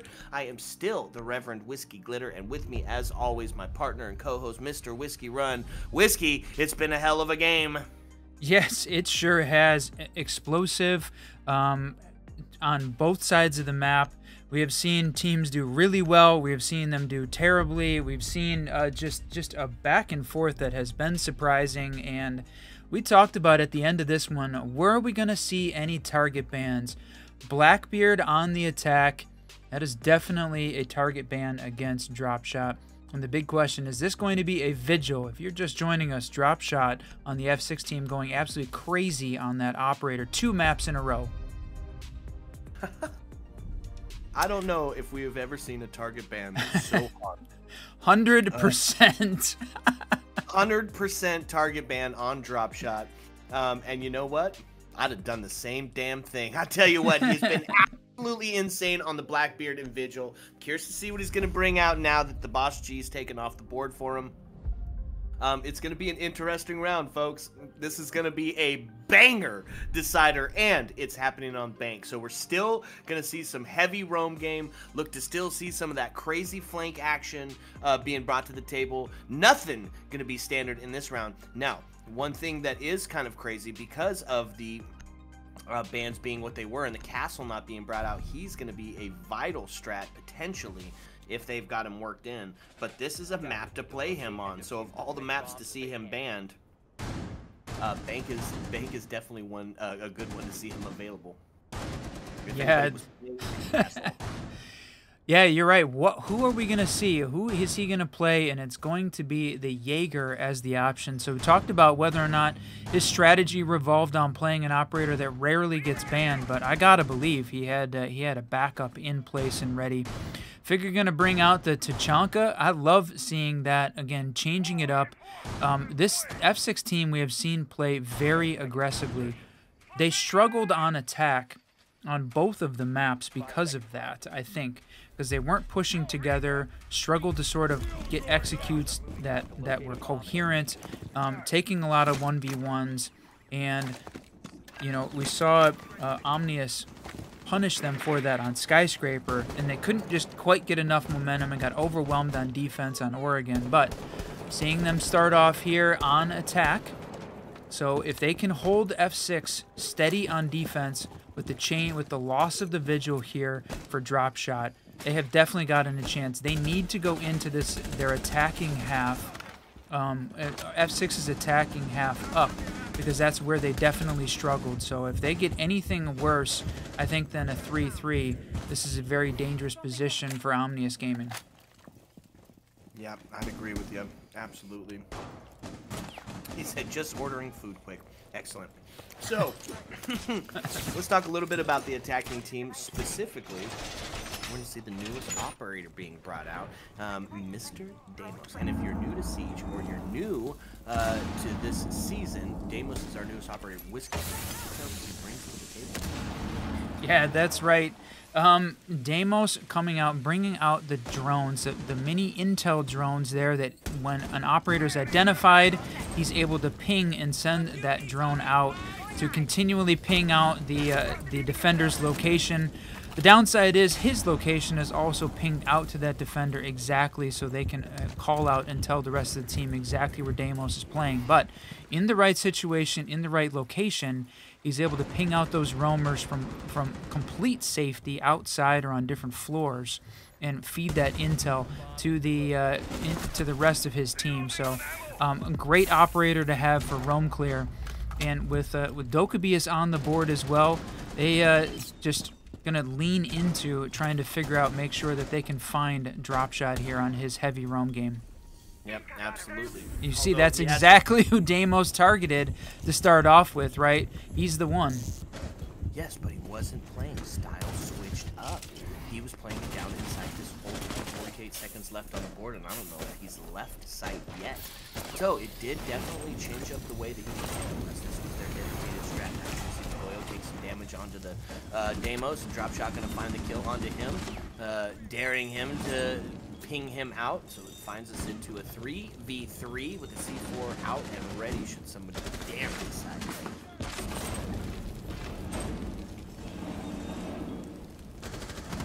Angle, waiting for prime to start to get ready. Damage onto the Nomad. That's gonna be a triple kill now by Wicked. And the LMG to find one. It's all going to be resting on the shoulders of Cade. He's holding on to the long angle, but it's a grenade that's going to take some damage onto him. He is one bullet. And he is going to find the down. That's going to be a post-plant scenario. And it's The Finka, was that the Finka LMG to finish it out there at the end? Oh, yep. Just great presence there. We talked about the fact we needed, or we, not we, Omnius needed to come alive here on attack because they need to slow down the F6 on defense because they should be much better on their defensive half, and they needed to do better than 3-3 here. So great way to start. Going to find one, and interesting, we're seeing that the change-up in the operators. Dropshot going to be back on that Jaeger. But he got shut down, stayed in sight relatively early, and just wasn't able to connect, find any of those opening kills like he had on some of those previous rounds. And also, I liked the play on Deimos there. He was able to identify him early, put pressure on Dropshot, and then he had proned himself all the way up into sight even before Hibana had opened up, again to try and put some pressure on this defending team. It was a good attacking setup, and a great nade there coming in to help finish off Kaid at the end. Yep, absolutely.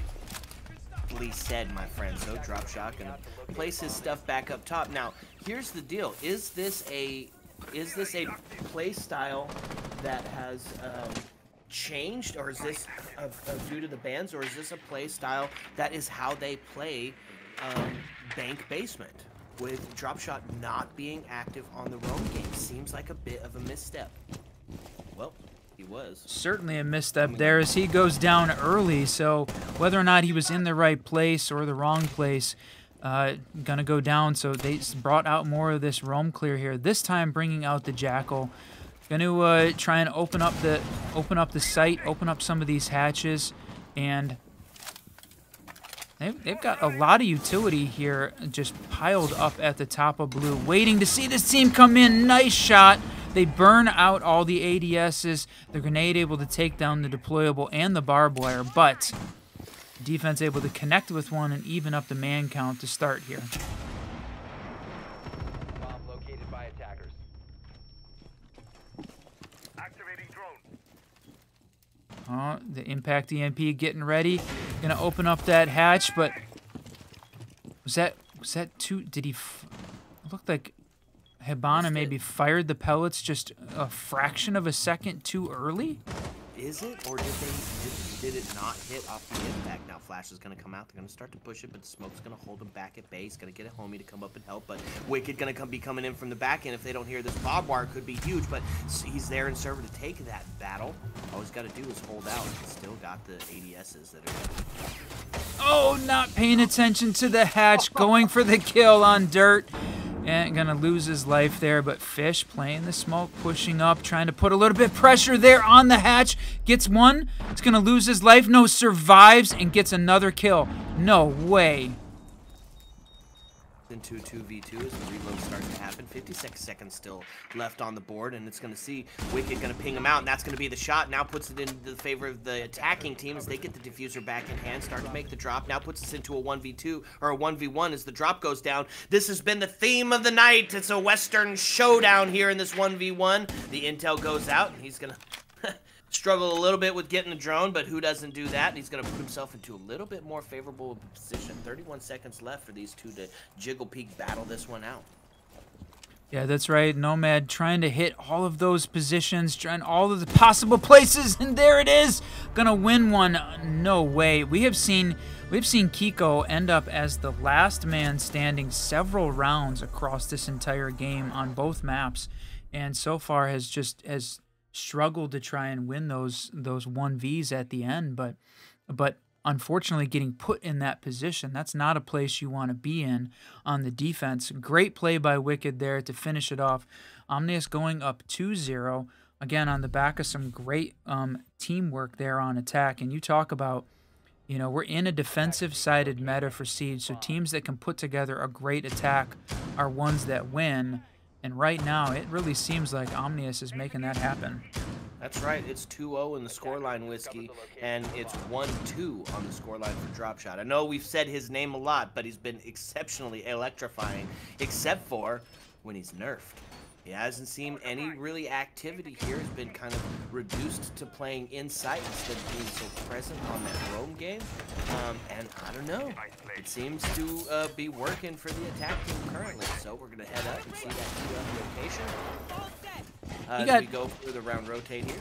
He got 10 kills in 3 rounds playing on Vigil on Skyscraper. Right, that was the impact that he had. So now we're in round 3, and he's managed to find 1 on Jaeger. So whether or not you talk about a defensive operator, like leaving 1 available to ban out the Vigil, it was clearly the correct choice. Yes, it was. Great adaptation. Don't be ashamed to ban the Blackbeard and the Vigil. It seemed like the necessary, and it's going to potentially get them another win here. If they can shut him down one more time, that is the body balance tipped in favor of the attacking team yet again, as they find themselves feeling pretty good about pushing in. Now, we are going to see a little bit of an adaptation as the Mira and the Castle are going to come on board here. I think this is a good play. Where did they put the Miras at? That was the question.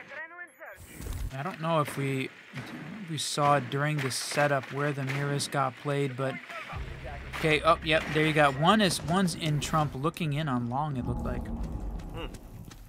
Interesting. Well, we asked for something to be a little different, and that's going to definitely do it for us. Now going to lose his life as the DMR from Fish going to ring out and claim him. Now puts us into a 4v3 with a minute 48 left on the board. Sees him, but doesn't take the shot, holding on to his angle's location, and that's going to pay off as Wicked's going to find the kill on Fish. Now taking us into a 3v3, and here it is. Kiko holding on to the devilish little angle, waiting for somebody to push up, wishing that they would. Now it's going to be a top square take, and there's going to be the first shots as he just gets out of the way. Man must have seen the Matrix for the moves he just brought out. Yep, taking a shot, gonna miss again, but that's the plant going down. So you've got Skippy in place, got the plant down, playing, and a little bit of coverage from behind. The C4 coming out too late. Not gonna hit, not gonna be able to even get in the right location in addition to being late. That's unfortunate, but the defense is up and pushing. Wicked is gonna have to be unbelievable. We're gonna have to add to his 6-0. Not a death yet, but there it is. The defuse coming out. He's going to have to push up to try and kill the diffuser, but no way. Oh, I was going to say, I can't believe that we didn't see the defense swing and win that. They do after he kills 1. There's plenty of time left, though. We're going to see F6 finally get a win on defense here on Bank. They were unstoppable on defense to start off with on the previous 2 maps. It seemed like. But now, finally finding one. Okay, so that's the round rotate done for the first half of the last map of the series. Which means we're going to see the round rotate here, my friend. And going to be a bit of a switch up. And was that an alibi? Ooh. Yeah, drop shot bringing out the alibi. Boy, he's... You seen any of our gameplay? I love Alibi main. I rarely get to see her in competitive play, just like you rarely get to see Blackbeard and Vigil, to be honest. So he's just a collection of operators that have just not been significant in the competitive scene. So it's interesting. I love it. One of the reasons why we like bringing new leagues to the Siege community, right? I haven't seen very many of these ACGL games casted, and we're happy to be a part of this league and supporting the South African community because we get to bring out all of this unique gameplay to everyone getting a chance to watch it. So appreciate everyone being here for that. Yeah, big shout out. We wouldn't be able to do this without you guys allowing us to do what we love. That's talk about Siege. Also, just want to say a special thank you to our observer for the evening. Mario has just done a fantastic job. W for the chat. capturing every freaking kill that we can see in this frag-off that we've been watching, Whiskey. Okay, 5 apiece. As we're gonna see, the real only change-up gonna be that alibi being brought out, and it's great, right? Intel and opportunity. You hit the wrong clone, it's gonna give you away your intel and ready for the swing, because you gotta know that they're close. You gotta know where that push is coming from. I like the adaptation. Yeah. The man to stop, it seems like, on the Omnius side for sure, Wicked. He has been going crazy, playing unbelievably here on this game. And that air jab comes out, the utility coming in clutch as well. Getting the air jab out, opening up walls. They've got to get him off the board here. We talked too much about drop shot and not enough about Wicked at this point. Kipster and Skippy still trying to make their impact. Definitely seems a little bit out of character compared to the last maps, but Wicked just hasn't been leaving anybody left on the table. Caster Curse, anybody? I think that will be party of 1 for Wicked as he gets ripped off the board by drop shot. You can send all of your complaints to Whiskey Run. I cannot believe that just happened. Hey, Skippy gets another one though, and so pads that up. So that one called out, needing him to get active. He's gonna at least find one and try and help this team. But it's a 2v4. Geez, how about a 1v4 there with drop shot finding another, all the way up to 6 and 2, trying to find a 3K here. A little bit of a tough climb here as F6 kind of on pace to get their second and tie us back up, living in that same moment. Now he is going to find one, and he's puts himself in a position to potentially find another one. Got a cheeky little angle, but they're not going to take it just yet, as they're going to go for some vertical here, right? Good play. I mean, the diffuser is cold, right? I don't know if we know where the diffuser is at, but IQ does not have it in hand, so she's going to have to try and fight to find it, pick it up, and win a couple of gunfights along with it. So looks like maybe it's in the corner there over by the hatch. Yeah, potentially it's going to have to be a frag, especially in this one. So puts us into a 1v3, 9 seconds left, and it's going to be a it's too little, it's too late scenario, and the defense is going to pick up this next one. Yep, that right. Not being quite enough, and then drop shot's going to get that last kill there. Just holding on for the last second, going to find one with like a fraction of a second left on the timer to continue to pad the KD. But here we roll into round 5, and we are tied up 2-2. Both teams really showing moments of brilliance, and that to me feels like we're in a really good place, playing really well together. So now gonna come down to that 1v1 potentially. We're on map 3. It's the decider. We have seen an awful lot of 1v1s, my friend. Locate and defuse as many bombs as they can. Whew, okay. 2-2. This is exactly what you'd want. What do you think, folks? I mean, this is exactly what you want for the last map. All tied up, 2 rounds left in the half. If we see 3-3, I don't know, OT on the decider map, you know I want it. We know both of these teams. Again, if you're just joining us, we talked about in the setup, this is a battle for this league. Currently coming into this, Omnius in the number 1 position, F6 in the number 2. Both teams currently undefeated. Someone has to break the record tonight. Someone has to lose, unfortunately. We're just not sure which team it's going to be yet. Like we said, both teams showing moments of brilliance, hanging on in place. So the 2 best teams in the league right now fighting it out for who is going to hold on to that position of dominance and take the top spot. This is exactly what we want. We are glad that you are here with us, and it is too early to call. I could not tell you right now which team is going to win it, and that's a great place to be for both of these teams and the viewers. Yeah. So, drop shot finding his rhythm now puts himself in a 7-2 on the KD. Gonna tie it up with Wicked now. So, definitely heard you talking about him as he starts to find his footing here, and it's gonna be the shots that ring through onto the stock. They're just pushing right in up top, taking a ton of real estate for relatively free. yeah, they're getting all of this real estate for free. Now, there we go. You're going to start to see some pressure here as Drop Shot going to get active. As he is definitely putting himself back onto the roam game. And it's a lot of operators dedicated to slowing you down. It's the Alibi, Malusi, Legion. I mean, those are all operators to make sure that you're staying slow. Let's see if it's going to work here. Yeah, but I was going to say, you called it out, right? We've basically seen this F6 team now completely abandon the top floor. Drop Shot just pushing his way back up.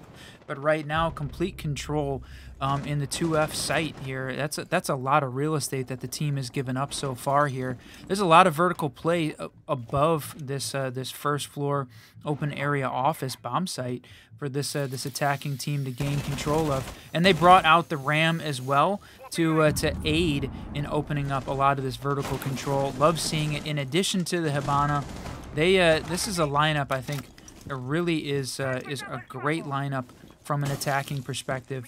And they're making this this F6 team pay for it, pay for giving up all the real estate early. Very little commitment in utility and players upstairs to try and hold it down, and it's unfortunately showing for them right now. Yeah, absolutely. Gave it for free, and they paid the price for it. They paid heavy. That's going to be a shot. It's going to start to get close to equalizing theirs. Drop Shot going to find another 2. Going to be the verticality working both ways here. So we see a little bit of damage done. Well, a lot of bit of damage done. And that's going to be Kifster to find it. That puts us into a 4v2 as Kifster gets his first kill in the round. A little bit of that air jab action going to send him backwards. So we find ourselves in a tough climb back here for defense, but it's 13 seconds, and that's starting to go down. Crosses are set up. Can he hear it? He doesn't. Takes a shot. That's going to be a double shot there. Looking long. Oh, wow! Another one? What a freaking shot. Absolutely deleted. Now puts us into a 1v2. And Gridlock's on a low health situation, but Kifster going to find his second kill for the round. And it's the most important one. That was exactly what that team needed to do. Find a way to win. Talked about them needing to find a way to win on attack here and try and put themselves up. And already, I mean, typically on a defender-sided map, you'd see the 4-2 half, but F6, no ability to get to that even. The best they can do is 3-3. Now we go to that 2F location. And wow, I'm just really, Omnius Gaming has been put together some great attacks, and finally starting to get everybody involved. Like you said, we saw Kifster find one as well there, but just they were playing, pushing together, and I think taking advantage of the fact that F6 had given up a ton of map control, sort of abandoned the upper floors, and they had done better on defense when they had a heavy roam game.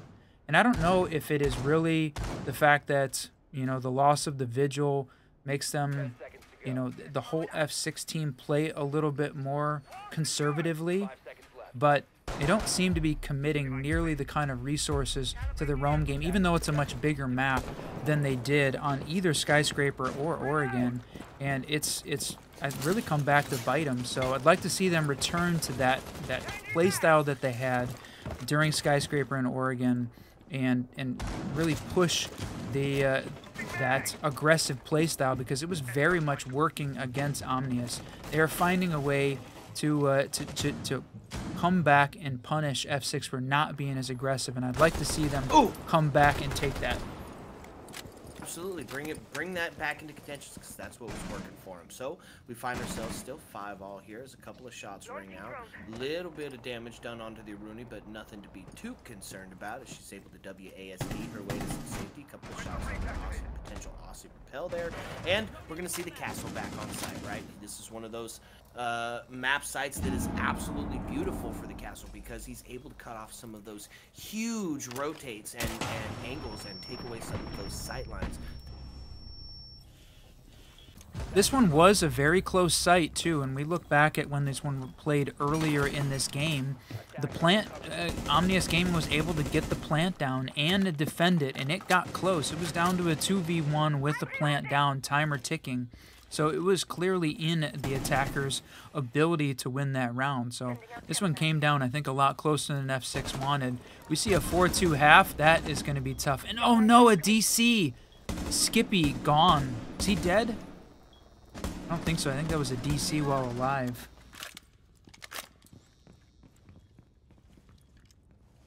Oh no, don't tell me my co-caster DC'd as well, but 3-2, a minute left in this round. It's a 3-3 with the DC. So now, can this attacking team find a way to hold it together, get that plant down, or get a couple extra kills? And still got Wicked alive, 9-2-1, having a great game playing on the Nomad. And in a position there, they've got a lot of top square control, but Mira holding down site, sitting in CEO, watching for this push in for where they planted last time. And that's what they're watching out for.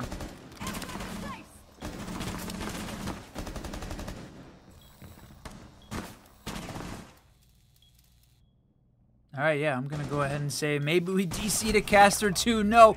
Wow, Kiko holding on to that spot. It's exactly where we were expecting this Omnius team to push in, but it is a quad kill from Wicked. He just has to find Figure to get the ace, but he's going to go for the plant to start off with.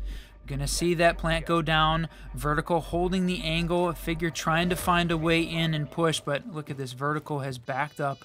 A lot of map control here, and Wicked gonna go for the ace anyway. For sure, they're gonna let him at least take a shot at it. But Figure playing behind the mirror window, looking for an angle. They've got to know where that bomb was planted at.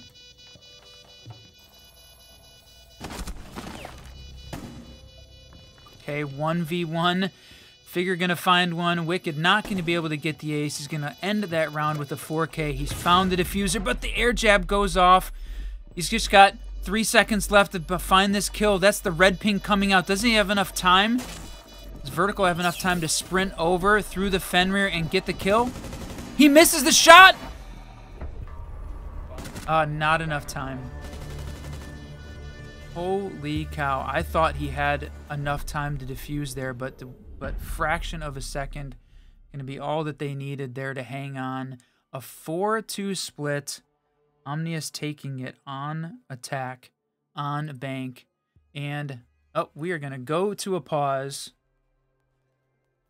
as we try and get at least one player back in the lobby, and now we're going to lose a second, and maybe, just maybe, get my co-caster back in, see if we can get Whiskey Glitter as well. So, everyone, appreciate you sticking with us. Sit back, relax. We take a quick break, and we will be right back. Let's go.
What's up, and welcome back, fellow Siege spectators and players. Sorry about that technical difficulty. Hey, Whiskey.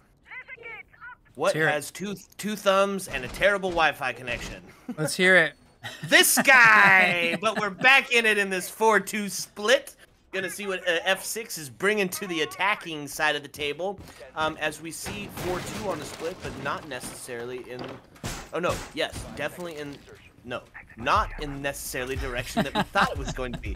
Boy, my brain needs a reset too, apparently. we absolutely thought that F6 was going to take that on defense. They had been in very good on defense. They won 4 on Skyscraper, and on defense, they won 4 on Oregon as well, but on the back of some incredible kills that Dropshot was getting. So he has definitely turned it around a little bit there, finishing out the defensive half at 10-4, but they can't rely on the individual effort from him now. They need to be playing their attacking side more consistently and get those executes pushing together. Really saw Omnius punishing them for taking a lot of individual fights and a little individual pushes.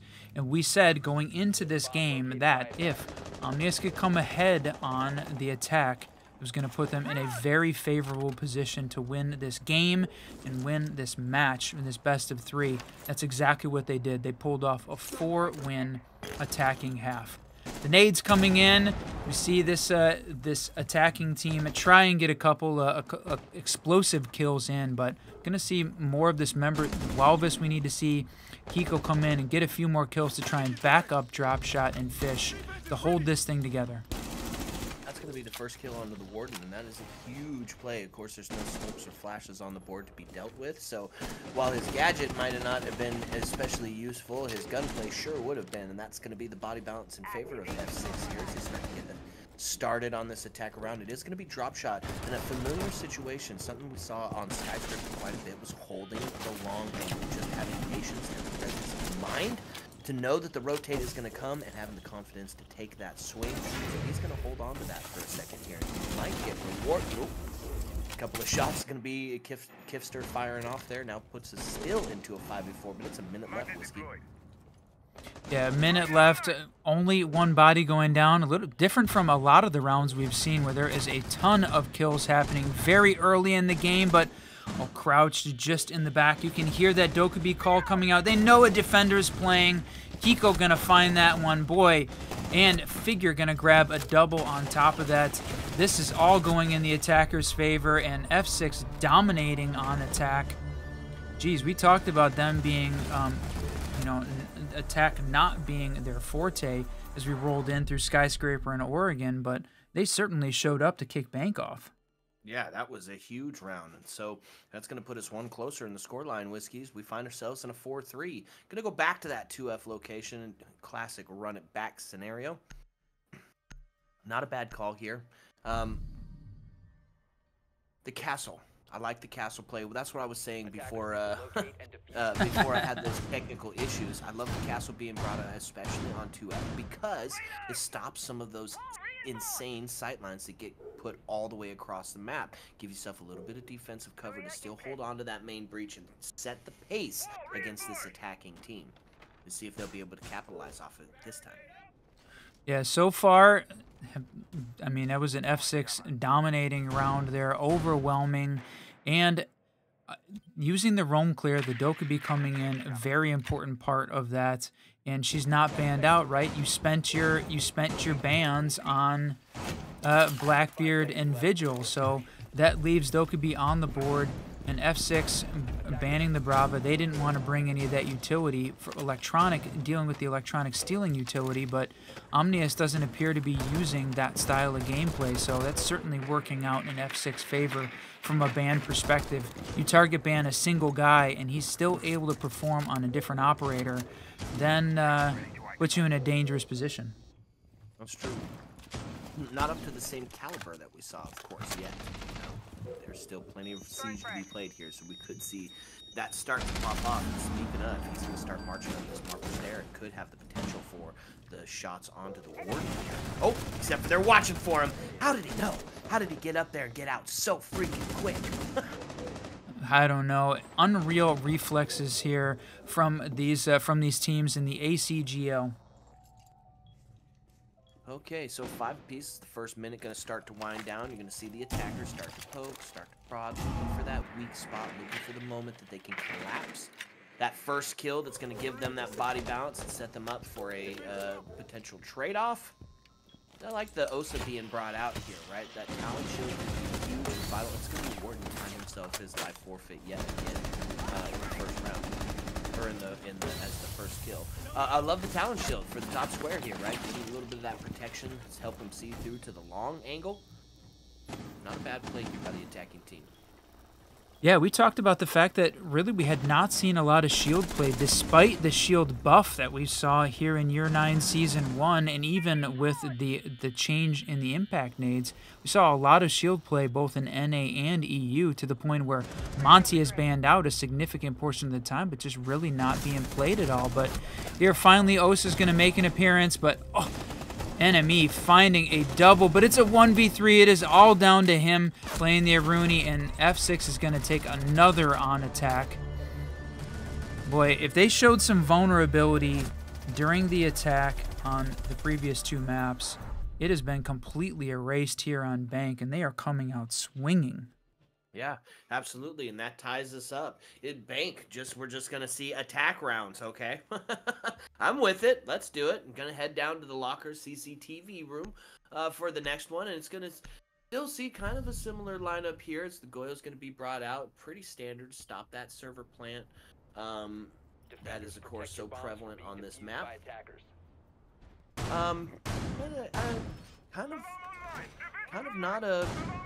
Kind of not a great defense, to be honest with you, right? There's not very much to be held. I'd like to see maybe a potential small extension upstairs with the castle, maybe a mirror being brought out here, the smoke play to chunk anybody to really help aid that Goyo in that area denial. Because it looks like that this is potentially a defense that can kind of just get walked up on. That's a great point. I mean, we talk about these operators individually are some of the most picked in competitive Rainbow Six Siege, right? The Warden, the Wamai, the Legion all have their place as part of a larger setup, and I'm definitely surprised, like you are, seeing what they're bringing out. But it is the ACGL. We have not had a chance to see every map being played yet here for the league.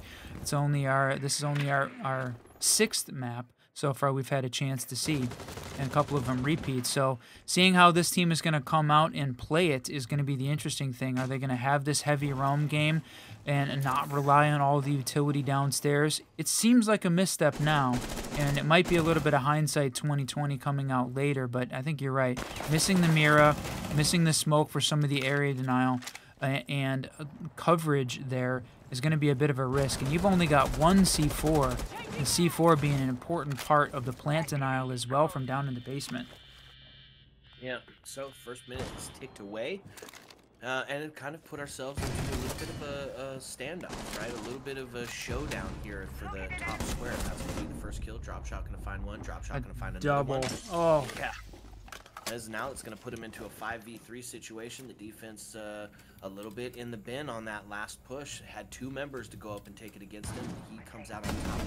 Just a sliver of health, but in a one-shot headshot game, that's all you need. Yeah, dangerous that's the only thing left of him alive is a single, it looks like a single piece of HP there, so huge, unfortunate. No, but what's more unfortunate is the TK coming out, Walvis taking down Fish from behind, trying to clear out some of the utility at the basement. Wow, I hope that's not the turning point in this game. They still have got the man advantage, but wow, that was unfortunate. Yep, and talk about turning points. That's 2 down to even us back up into the 3-3 with a minute left on the board.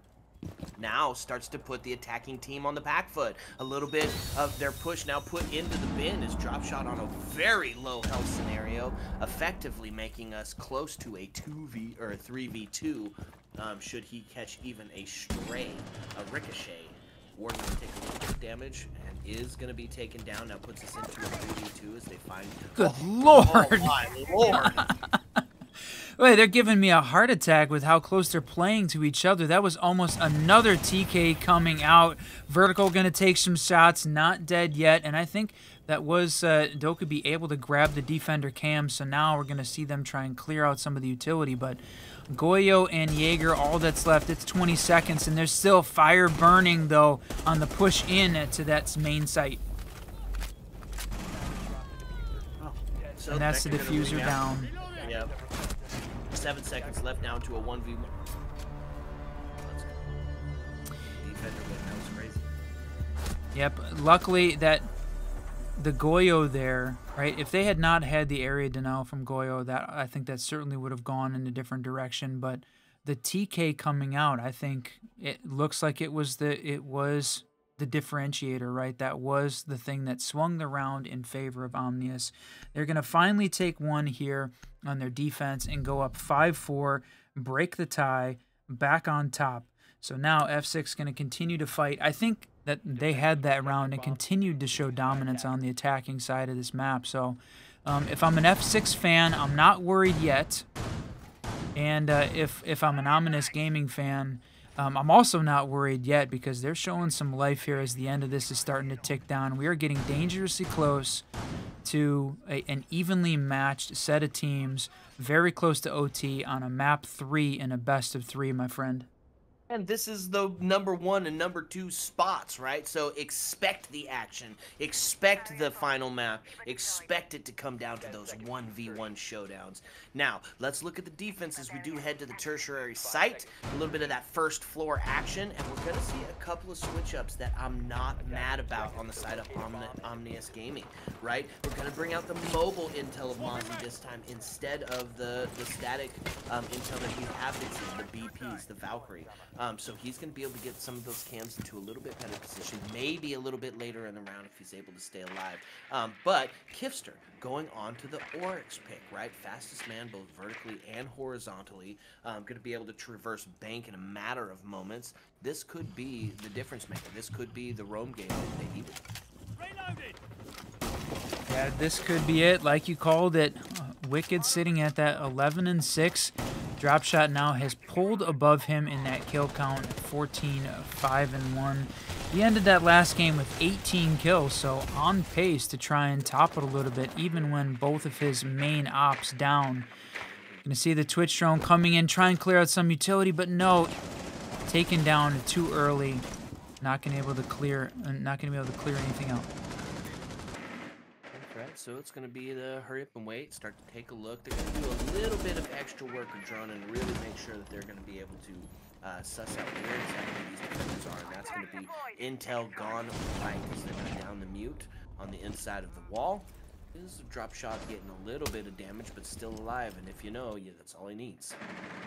That's right. The mobile intel of Mozzie, you called it out there. Yep. I think feeding information here to the defending team. Wicked still alive.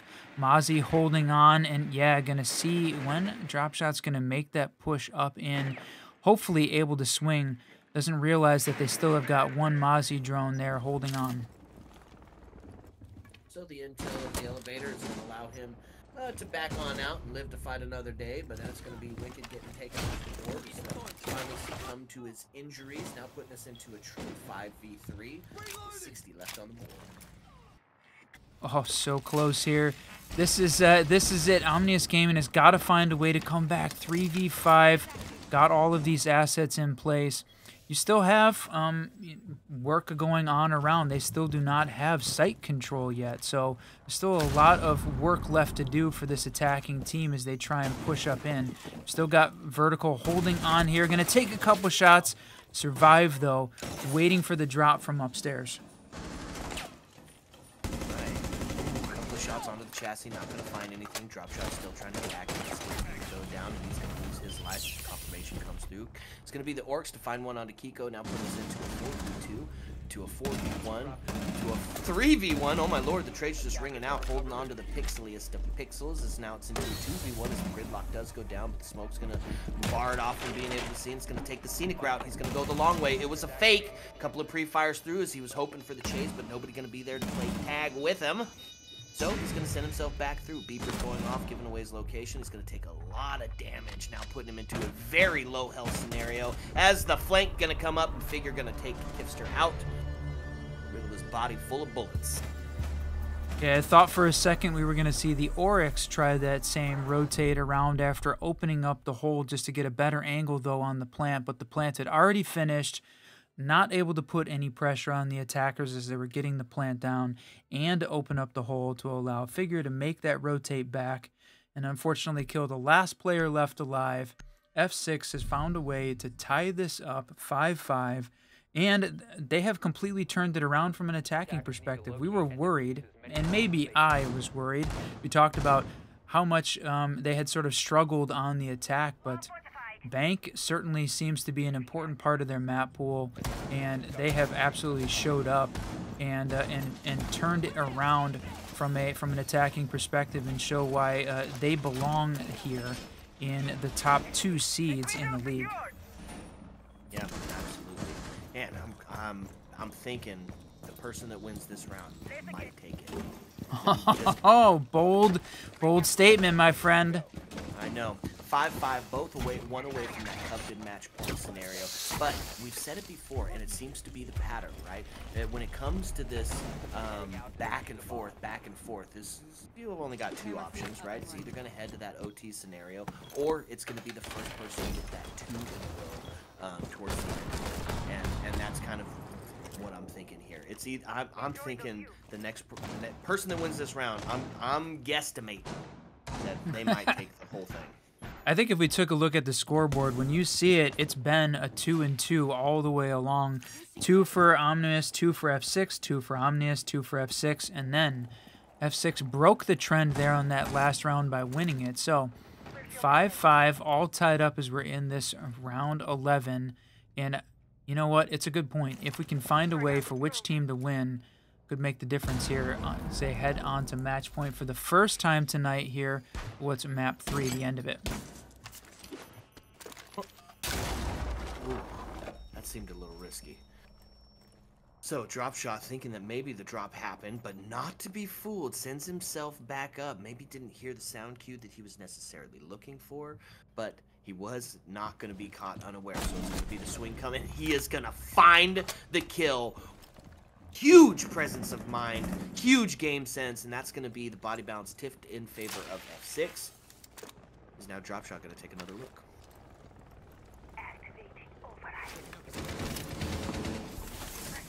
Boy, this is crazy, my friend, to see all these trades coming out, and oh no, falling apart for Omnius. Down 2v5, Fish gonna grab another as well. Boy, it's just been very active. We're seeing kills come across the board, and not the standard boring. And sometimes Siege can be boring when it's played very slowly and methodically, but we're seeing both teams play very aggressively, especially on attack. We talked about, boy, attack is where the difference is made in the defensive meta at Siege, and F6 has turned up the heat. Found their way to match point for the first time on this map, and here we are, match point, map point, series point in the best of 3, my friend. Boy, when you say it like that, it feels like it's all on the line for all the glory, all the ego, and for that #1 spot. So, match point scenario, we got to see Omnius Gaming be perfect for 1 round to send us into OT. This would definitely be the round you need to see that back and forth on. So, on the side of the defense, they are going to head back down to the basement and bring that award-winning lineup that they brought before with the addition of the Orcs on the board.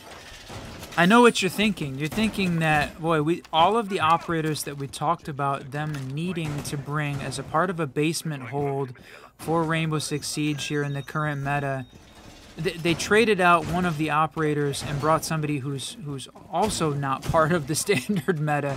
Right? We didn't see the castle, didn't see the smoke, didn't see the Mira.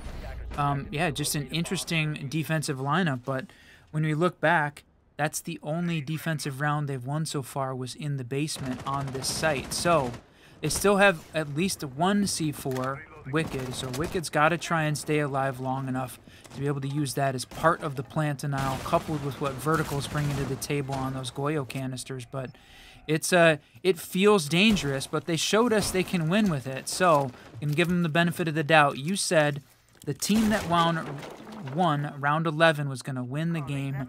That was F6. So that means you're hoping F6 is going to win it. If you want to keep the game going, though, Omnius is going to have to find a way to win and send us to OT. Not hoping F6 wins. I got no bias towards any team.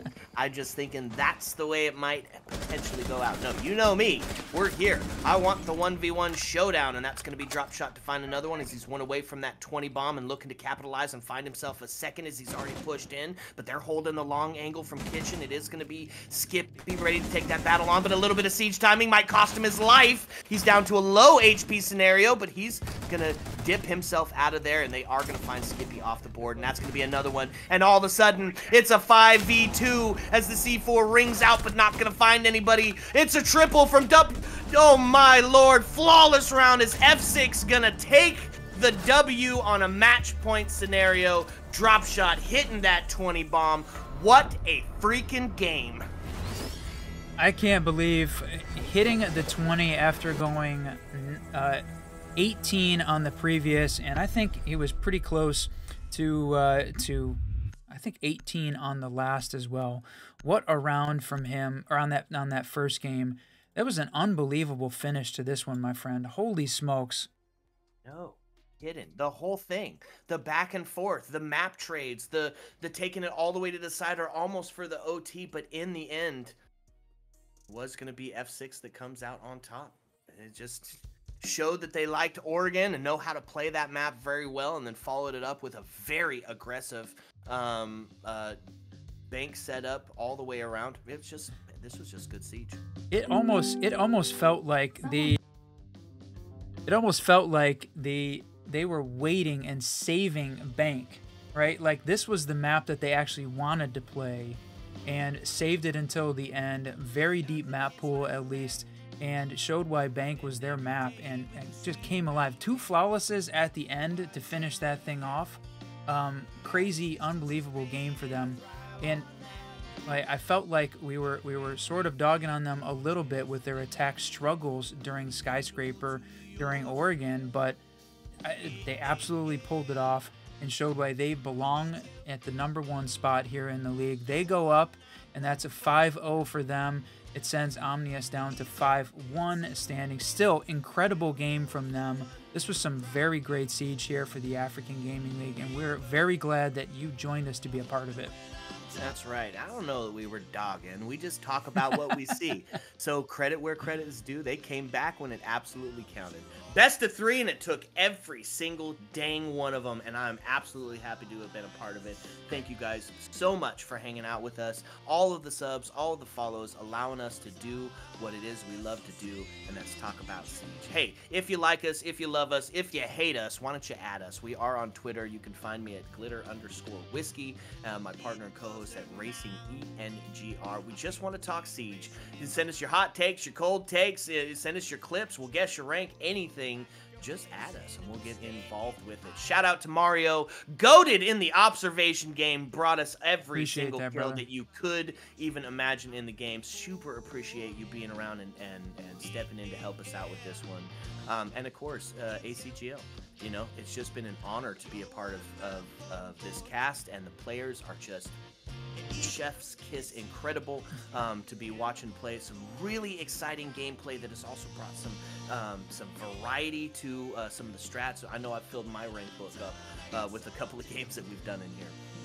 Yeah, big shout out thanks to Kixie as well for being a part of bringing the Whiskey Boys into the league. And for sure, South Africa, you certainly have our support, and we're glad to be able to bring some exposure to the region and the players, because you got some gunners, and we're glad to be able to watch you. Yep, absolutely. Okay, folks, well, that's it. It was a best of 3 that needed all of them to get it done, but alas for us, the journey for this evening is over. So we must come to that dreaded part of the evening where we must bid you adieu. So as the lights start to dim and the jukebox starts to sing closing time, as always, my friends, you don't have to go home. But you can't stay here. Heyo. Let's go.